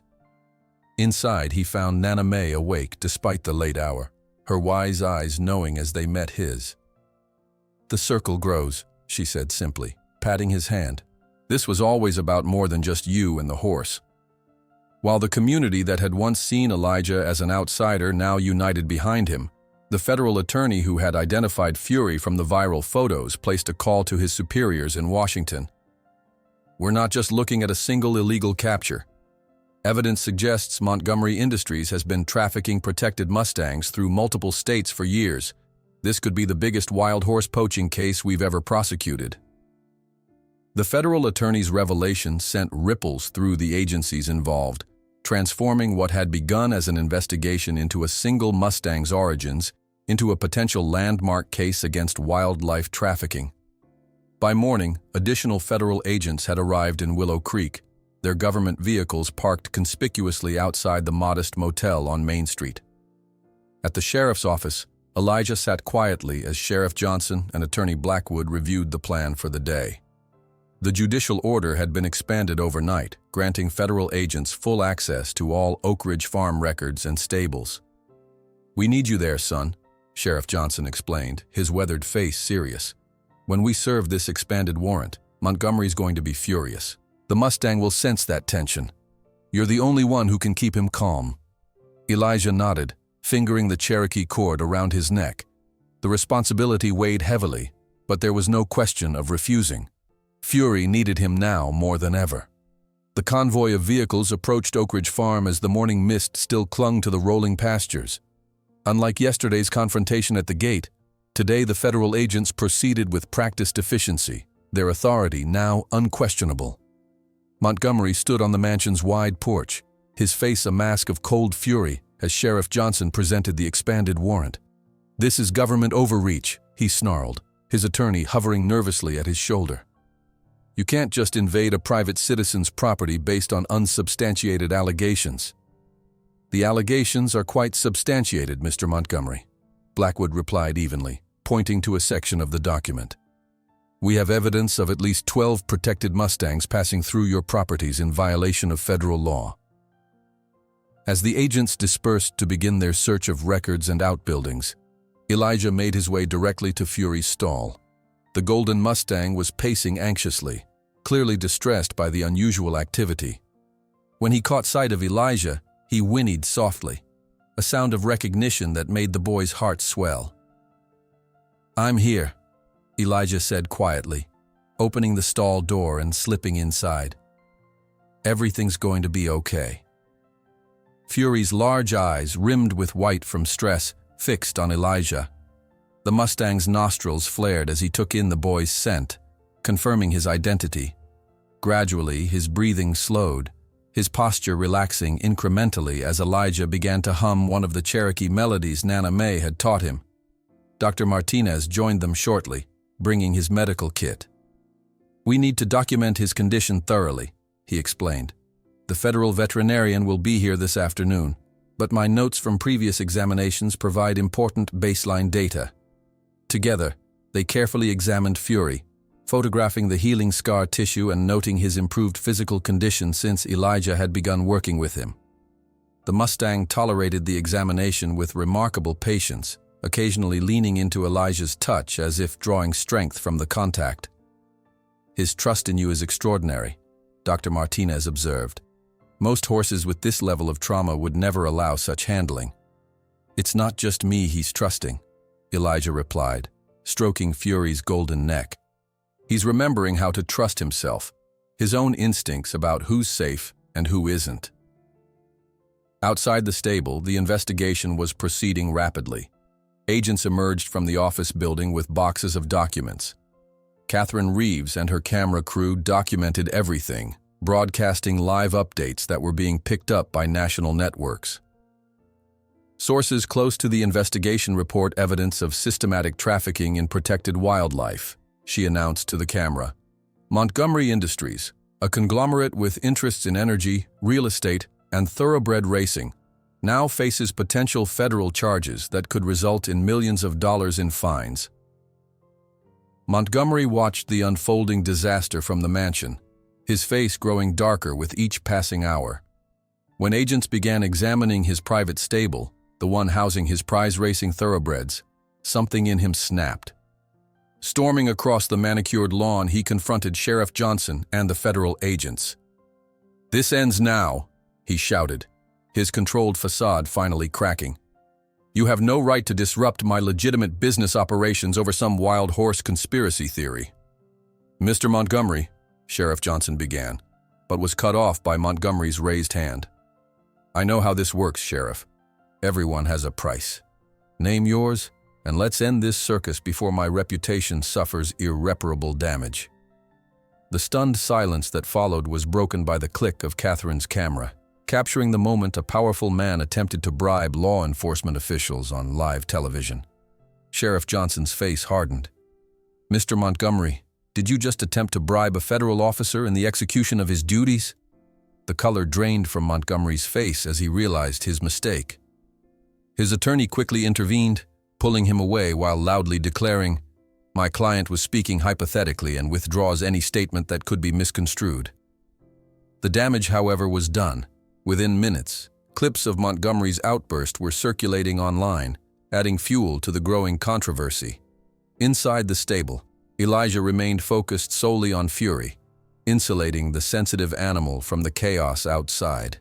Their morning ritual proceeded as usual, the circle of trust drawn in the clean straw of the stall, quiet conversation, gentle touches that asked permission rather than demanded submission.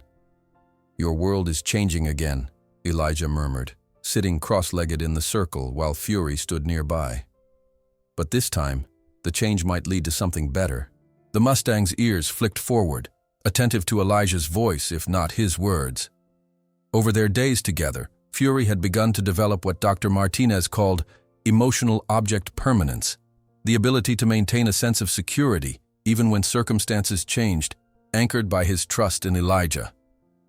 By mid-afternoon, the federal veterinarian had arrived to conduct her own examination. Dr. Whitman was brisk and professional, clearly accustomed to working with traumatized animals. Still, she deferred to Elijah's guidance when approaching Fury. "I've reviewed Dr. Martinez's notes," she explained. "The progress you've made with this animal is remarkable. I'd like to observe your methods if you don't mind." For the next hour, Elijah demonstrated the quiet techniques he'd developed, explaining the philosophy behind each action, not as a formal methodology, but as an intuitive response to Fury's needs. Dr. Whitman took detailed notes, occasionally asking questions but mostly watching with keen professional interest. "The federal holding facilities could benefit from this approach," she commented when they finished. "Most captured Mustangs never fully adjust to captivity because traditional methods ignore their psychological needs." The validation from a government expert carried weight that transcended the local admiration Elijah had earned. Dr. Whitman promised to include his techniques in her official report, potentially influencing federal policy on wild horse management. As the day progressed, a tense situation developed at the main gate. Montgomery's attorney had contacted business associates, and a group of well-dressed men in expensive vehicles had arrived, demanding entry to confer with their colleague. The gathering resembled a corporate board meeting transplanted to a rural Kentucky roadside. Simultaneously, word had spread through local social media about Montgomery's attempted bribe, drawing an even larger crowd of Willow Creek residents to join the activists already assembled. The two groups eyed each other across the driveway, the socioeconomic divide between them starkly visible. Inside the property, unaware of this developing confrontation, Elijah continued working with Fury in the relative peace of the stable. Their afternoon session had progressed to a new level, Elijah had brought a soft blanket, offering it to Fury to investigate. The Mustang sniffed it cautiously, nostrils flaring as he processed the new scent. "This might go on your back someday," Elijah explained, letting the blanket hang loosely from his hand. "Not to control you, but so we can be together in a different way." Fury's reaction was measured, curiosity tempered with caution. He allowed the blanket to touch his shoulder briefly before sidling away, processing this new development. Elijah didn't push, simply maintaining the offer, allowing Fury to approach and retreat as needed. Their quiet work was suddenly interrupted by the sound of an engine revving aggressively, followed by shouts from outside. Montgomery had apparently ordered the main gate open to admit his associates, resulting in a confrontation with the protesters blocking the entrance. The commotion sent Fury into immediate alert, his head high, muscles tensed for flight. Elijah rose slowly, placing himself in the Mustang's line of sight. "Stay with me," he said softly but firmly. "Focus on my voice, not the noise." For a critical moment, the outcome hung in balance. Fury's eyes darted between Elijah and the stable door, his breathing rapid, fight-or-flight response fully engaged. Then, in a decision that revealed how far they'd come, the Mustang took a step toward Elijah rather than away, choosing trust over fear. Outside, Sheriff Johnson and the federal agents had managed to de-escalate the gate confrontation, establishing a controlled entry process for Montgomery's attorneys while maintaining the integrity of the investigation. The tension, however, remained palpable throughout the property. Montgomery, watching from the mansion's terrace, seemed to be formulating a new strategy. His expression had shifted from rage to calculation, his eyes frequently moving between the stable where Elijah worked with Fury and the gate where the protesters gathered. As evening approached, Attorney Blackwood called Elijah to a private meeting in what had been Jackson's office. "We have a situation developing," he explained. "Our investigation has uncovered evidence that Montgomery may have been planning to move the Mustang tonight, despite the court order." He showed Elijah a text message recovered from Jackson's phone, instructing the capataz to prepare for a midnight transfer using the service road at the north end of the property, a road not covered by the protesters' blockade. "We've secured that exit now," Blackwood continued, "but it shows Montgomery's desperation. He'll try something else if he can." The attorney's concerns proved prophetic. As Elijah returned to Fury's stall for a final check before leaving for the night, he found something that made his blood run cold.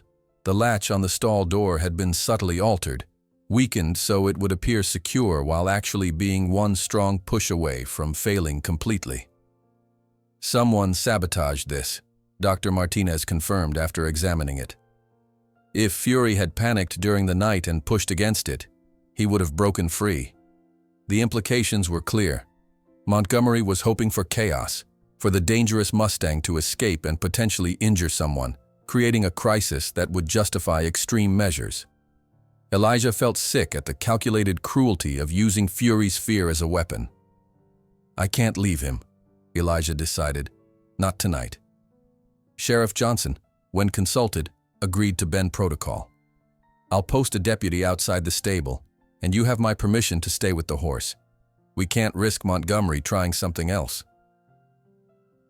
As darkness fell over Oak Ridge Farm, Elijah settled on a makeshift bed of clean straw in Fury's stall. The Mustang seemed to understand something unusual was happening, standing guard-like near the boy, occasionally lowering his head to gently nuzzle Elijah's hair. Outside, the lights of Willow Creek twinkled in the valley, and further up the hillside, the windows of Montgomery's mansion blazed defiantly. Between them, Elijah and Fury created their own small island of peace, a circle of trust that required no colored sand to maintain its integrity. In the deep quiet of the Kentucky night, with only the soft sounds of Fury's breathing nearby, Elijah felt a profound certainty forming. Whatever happened with the investigation, whatever legal battles lay ahead, his path and Fury's had become inextricably linked. There would be no returning to life for either of them. Sometime after midnight, he awoke to find Fury standing perfectly still, facing the partially open stall door. Following the Mustang's gaze, Elijah saw Montgomery himself, frozen in the act of reaching for the door. "What are you doing here?" Elijah asked, his voice cutting through the midnight silence. Montgomery's face registered shock, quickly masked by disdain. "Checking on my investment. I didn't expect to find you sleeping in horse filth." "The sabotaged latch didn't work," Elijah said calmly, rising to stand beside Fury, who remained unnaturally still, watching Montgomery with intense focus. "I don't know what you're talking about," Montgomery replied, but his eyes shifted away. "This is still my property despite this federal charade. I have every right to be here. Not in this stall, not with him." Elijah placed a protective hand on Fury's neck. Something in Montgomery's expression changed, a calculation happening behind his eyes. "You really care about this animal, don't you? More than money, more than your own comfort." Before Elijah could respond, the Mustang made an extraordinary decision. Fury stepped forward, deliberately placing himself between Montgomery and Elijah, his powerful body creating a living barrier. There was no aggression in the movement, simply clear, unmistakable protection. Montgomery took an involuntary step back, confronted by the Mustang's calm but unwavering stance.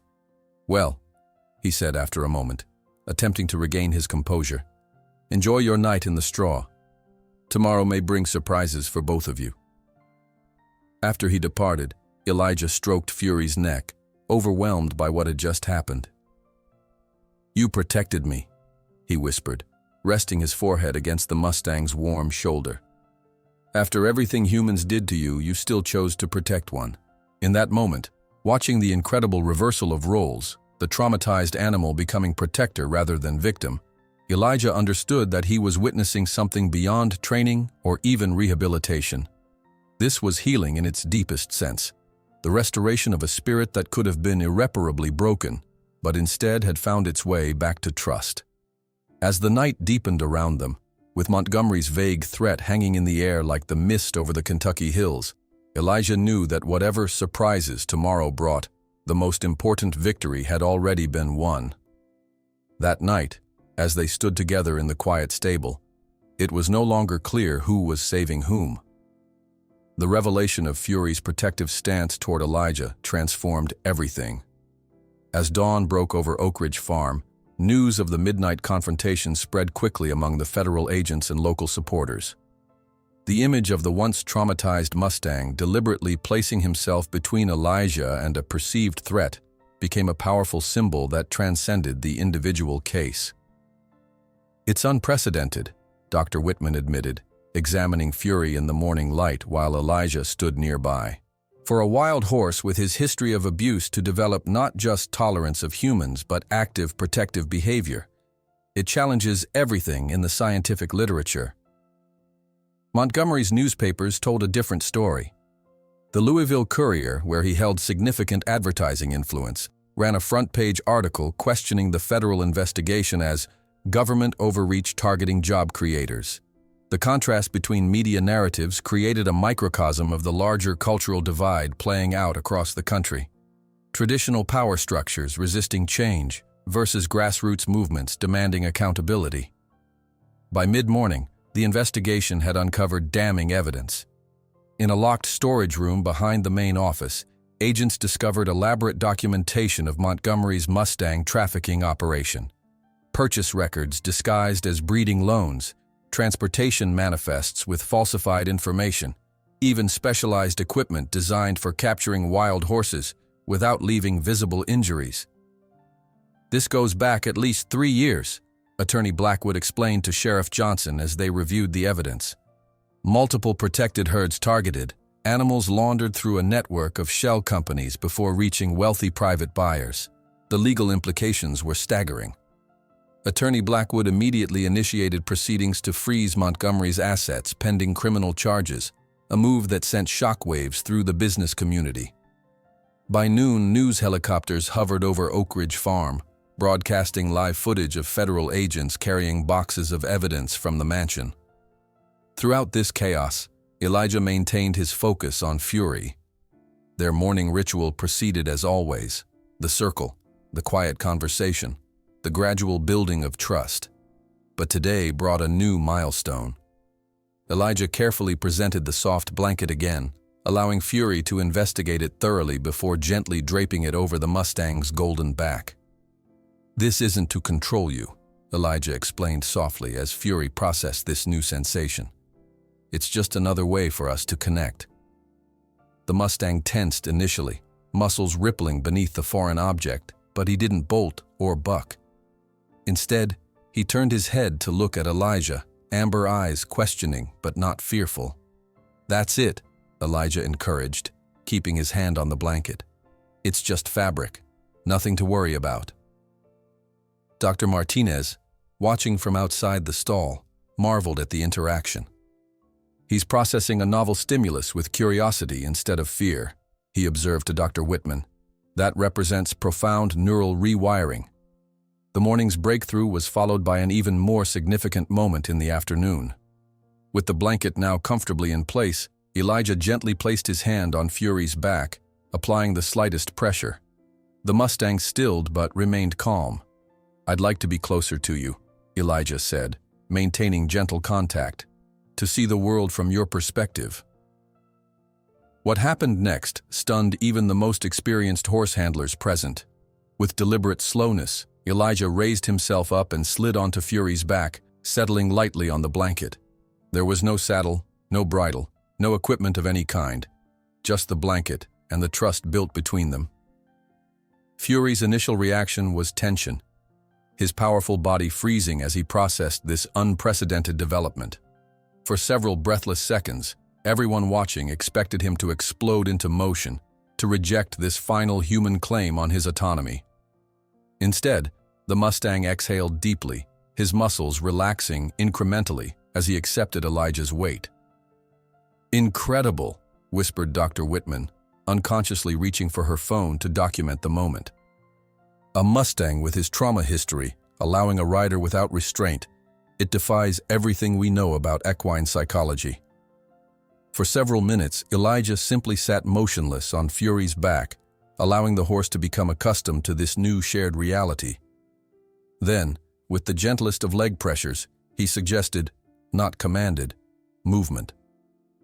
Fury responded by taking a tentative step forward, then another, carrying Elijah in a slow circle around the corral.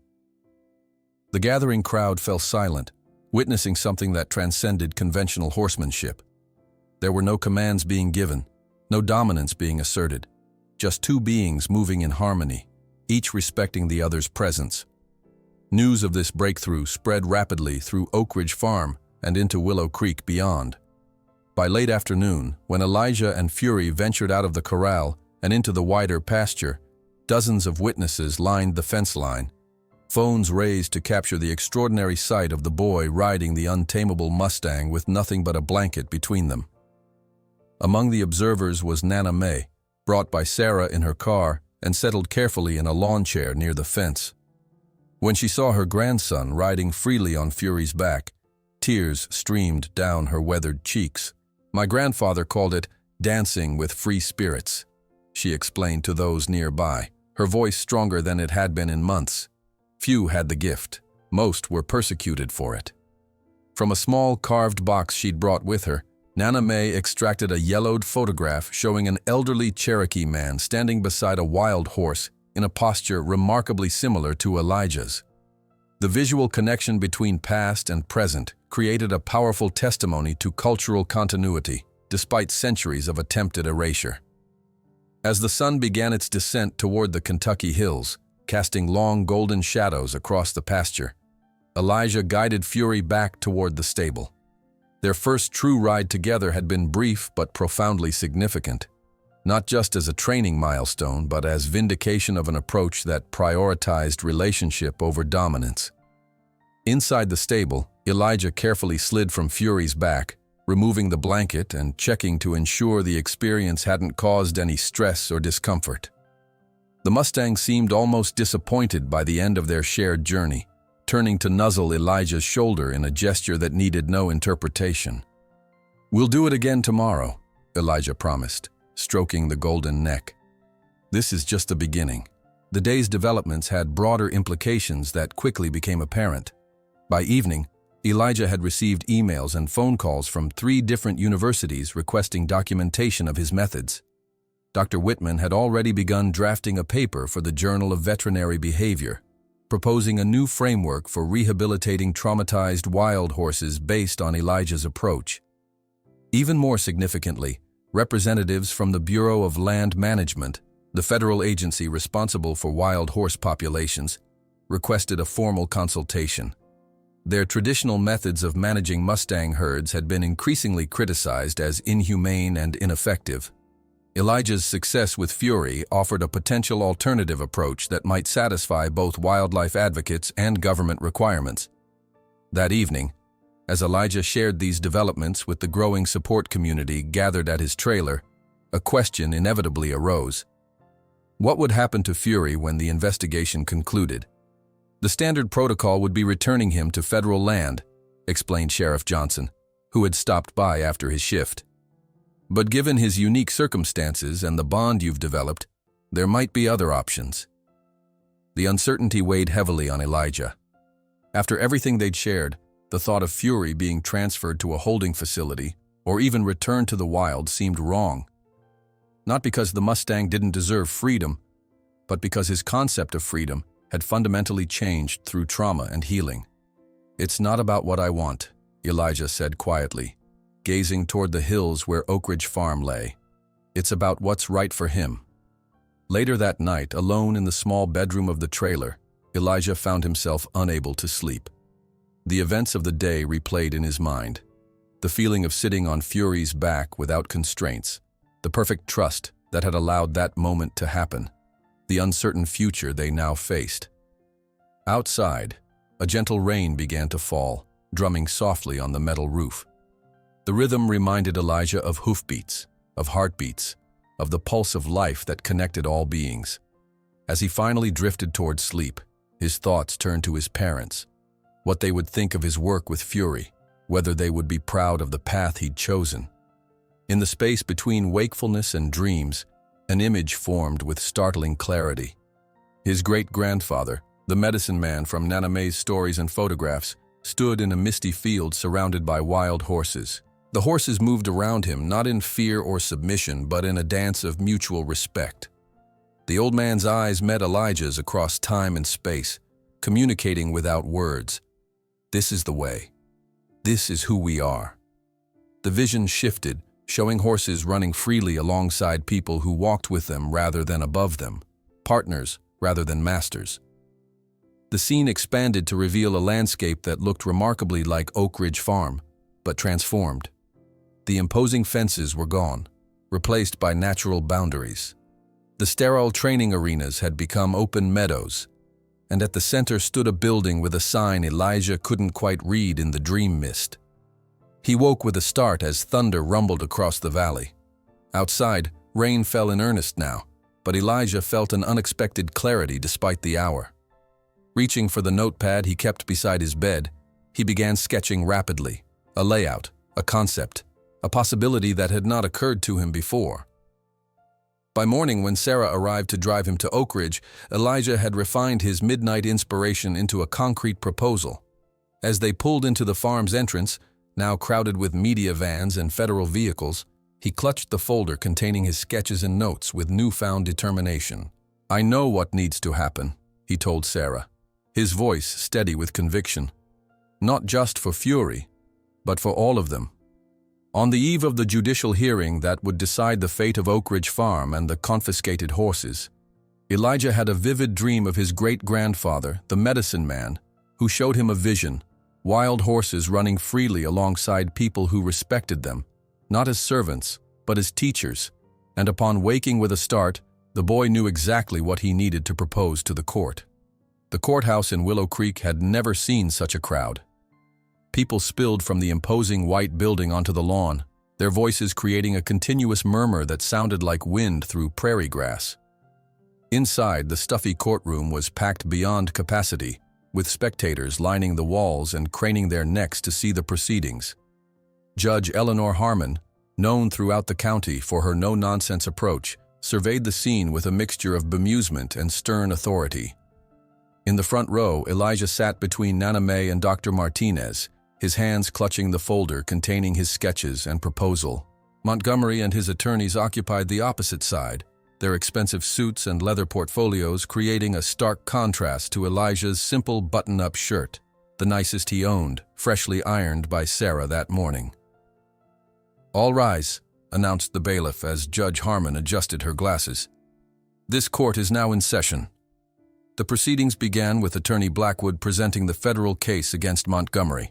Detailed evidence of illegal trafficking, falsified documents, and animal cruelty.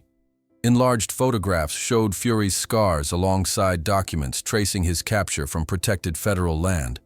The courtroom grew silent as images of other Mustangs who had passed through Montgomery's operation appeared on the screen, some now in private collections, others sold to rodeos, a few with fates unknown.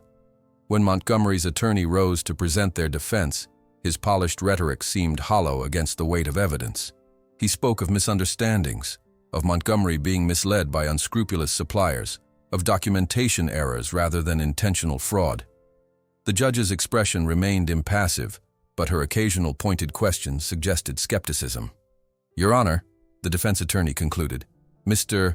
Montgomery regrets any irregularities that may have occurred, but requests that his property rights be respected. Oak Ridge Farm represents a significant investment and economic contributor to this community."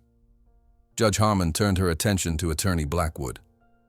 "The evidence supports serious charges, Counselor. What does the government seek in terms of remedies?" "The United States requests criminal charges be pursued separately, while the court places Oak Ridge Farm and all animals in receivership pending final resolution," Blackwood responded. "Additionally, we support the rehoming of the Mustang known as Fury to a federal holding facility where he can be evaluated for potential return to protected land." A murmur ran through the courtroom at this statement. Elijah felt his heart sink.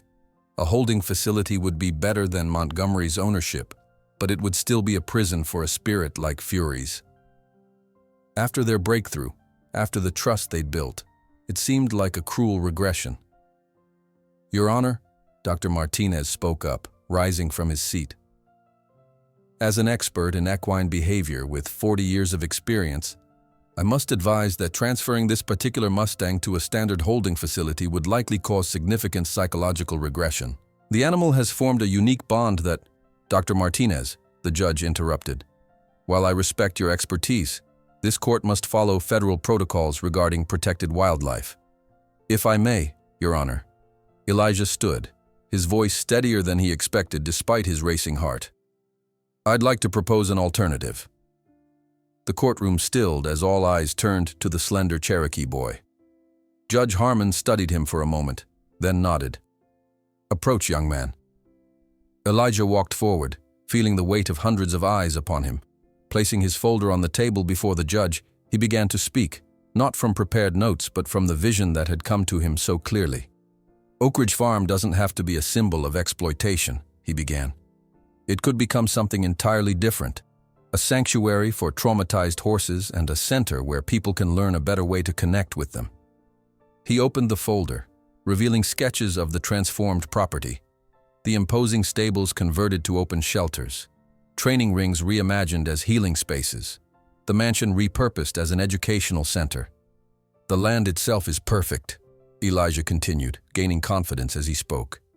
"Instead of punishment alone, we could create transformation. A place where horses like Fury can heal, where people can learn methods based on respect rather than dominance, where the harm that's been done begins to be repaired." Judge Harmon examined the sketches with interest. "An admirable vision, Mr. Thompson, but who would fund and manage such an enterprise? You're 15 years old." At this moment, Sarah Williams stepped forward from the audience. "Your Honor, I have connections at the State University. We've developed a preliminary business plan." She presented documents showing how the sanctuary could become financially sustainable through educational programs, therapy services, and research partnerships. Furthermore, a new voice added, "The Cherokee Nation wishes to formally support this initiative." The representative from the Oconaluftee Reservation approached the bench, his dignified presence commanding immediate respect. "Our people have a sacred connection to horses that predates written history. What this young man proposes aligns with our traditional values and offers healing not just for the animals, but for a relationship between species that has been damaged by centuries of exploitation. He placed a document before the judge. The Cherokee Nation is prepared to provide both financial and cultural support to this sanctuary. We see it as an opportunity to honor our heritage while creating a model for the future. Montgomery rose to object, but his attorney placed a restraining hand on his arm, whispering urgently. Whatever counsel he received seemed to change his approach. When he finally spoke, his tone was measured, calculating. "Your Honor, while I maintain my innocence of intentional wrongdoing, I recognize the court's authority. Perhaps a settlement could be reached, the donation of a portion of Oak Ridge Farm for this sanctuary, while retaining my ownership of the remainder."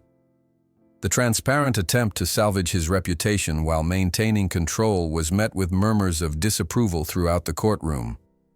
Judge Harmon's expression remained unreadable as she called a brief recess to consider all proposals. The 20 minutes that followed were among the longest of Elijah's life. He sat silently between Nana May and Sarah, the weight of possibility pressing upon him. His grandmother's gnarled hand covered his own, her touch conveying strength without words. When Judge Harmon returned, the courtroom fell absolutely silent. After reviewing the evidence and considering all proposals, "This court rules as follows," she began, her voice carrying to every corner of the room. "Pending resolution of criminal charges, Oak Ridge Farm in its entirety is to be placed in protective receivership and repurposed as the Willow Creek Wild Horse Sanctuary." She continued through audible gasps. "This sanctuary will operate under a trust administered by qualified professionals, with oversight from federal wildlife agencies and tribal representatives. Mr. Montgomery's assets remain frozen pending separate criminal proceedings." Turning her attention directly to Elijah, the judge's stern expression softened slightly. "Mr. Thompson, this court recognizes the extraordinary connection you've developed with the Mustang identified as Fury. You are hereby appointed as a junior director of equine rehabilitation at the sanctuary to work under professional supervision. Additionally, the caretaker's residence is to be made available for you and your grandmother, effective immediately." Nana May's grip tightened on Elijah's hand as tears slipped silently down her weathered cheeks. After decades of precarious living, after years in the deteriorating trailer, they would have a real home, solid walls, a proper roof, dignity. As the implications of the ruling rippled through the courtroom, Montgomery's face darkened with barely contained rage. He pushed past his attorneys and stormed out, followed by a swarm of reporters capturing his undignified exit for the evening news. The months that followed transformed both Oak Ridge Farm and Willow Creek itself. The imposing gates were removed, replaced by a simple arch bearing the sanctuary's new name. The opulent mansion became an educational center, its gilded rooms now filled with research materials, classrooms, and exhibits on equine behavior and Cherokee horse traditions. Elijah and Nana May moved into the caretaker's house, a modest but solid structure that, after years of trailer living, felt like a palace. Nana May's health improved with proper heating, clean air, and reduced stress. Her herbs now grew in a small garden outside their kitchen window, traditional medicine flourishing alongside the prescription bottles that remained necessary but less central to her care. The heart of the transformation, however, was in the relationships being built. More traumatized horses arrived, some from neglect cases, others from failed rodeo careers, each carrying physical and psychological scars. Elijah, working closely with Dr. Martinez and a growing team of specialists, applied the gentle methods that had reached Fury, adapting the approach to each animal's specific needs. Volunteers came from throughout the region, then from across the country. What began as curiosity often transformed into commitment as they witnessed the profound healing that occurred not through force but through patience and respect.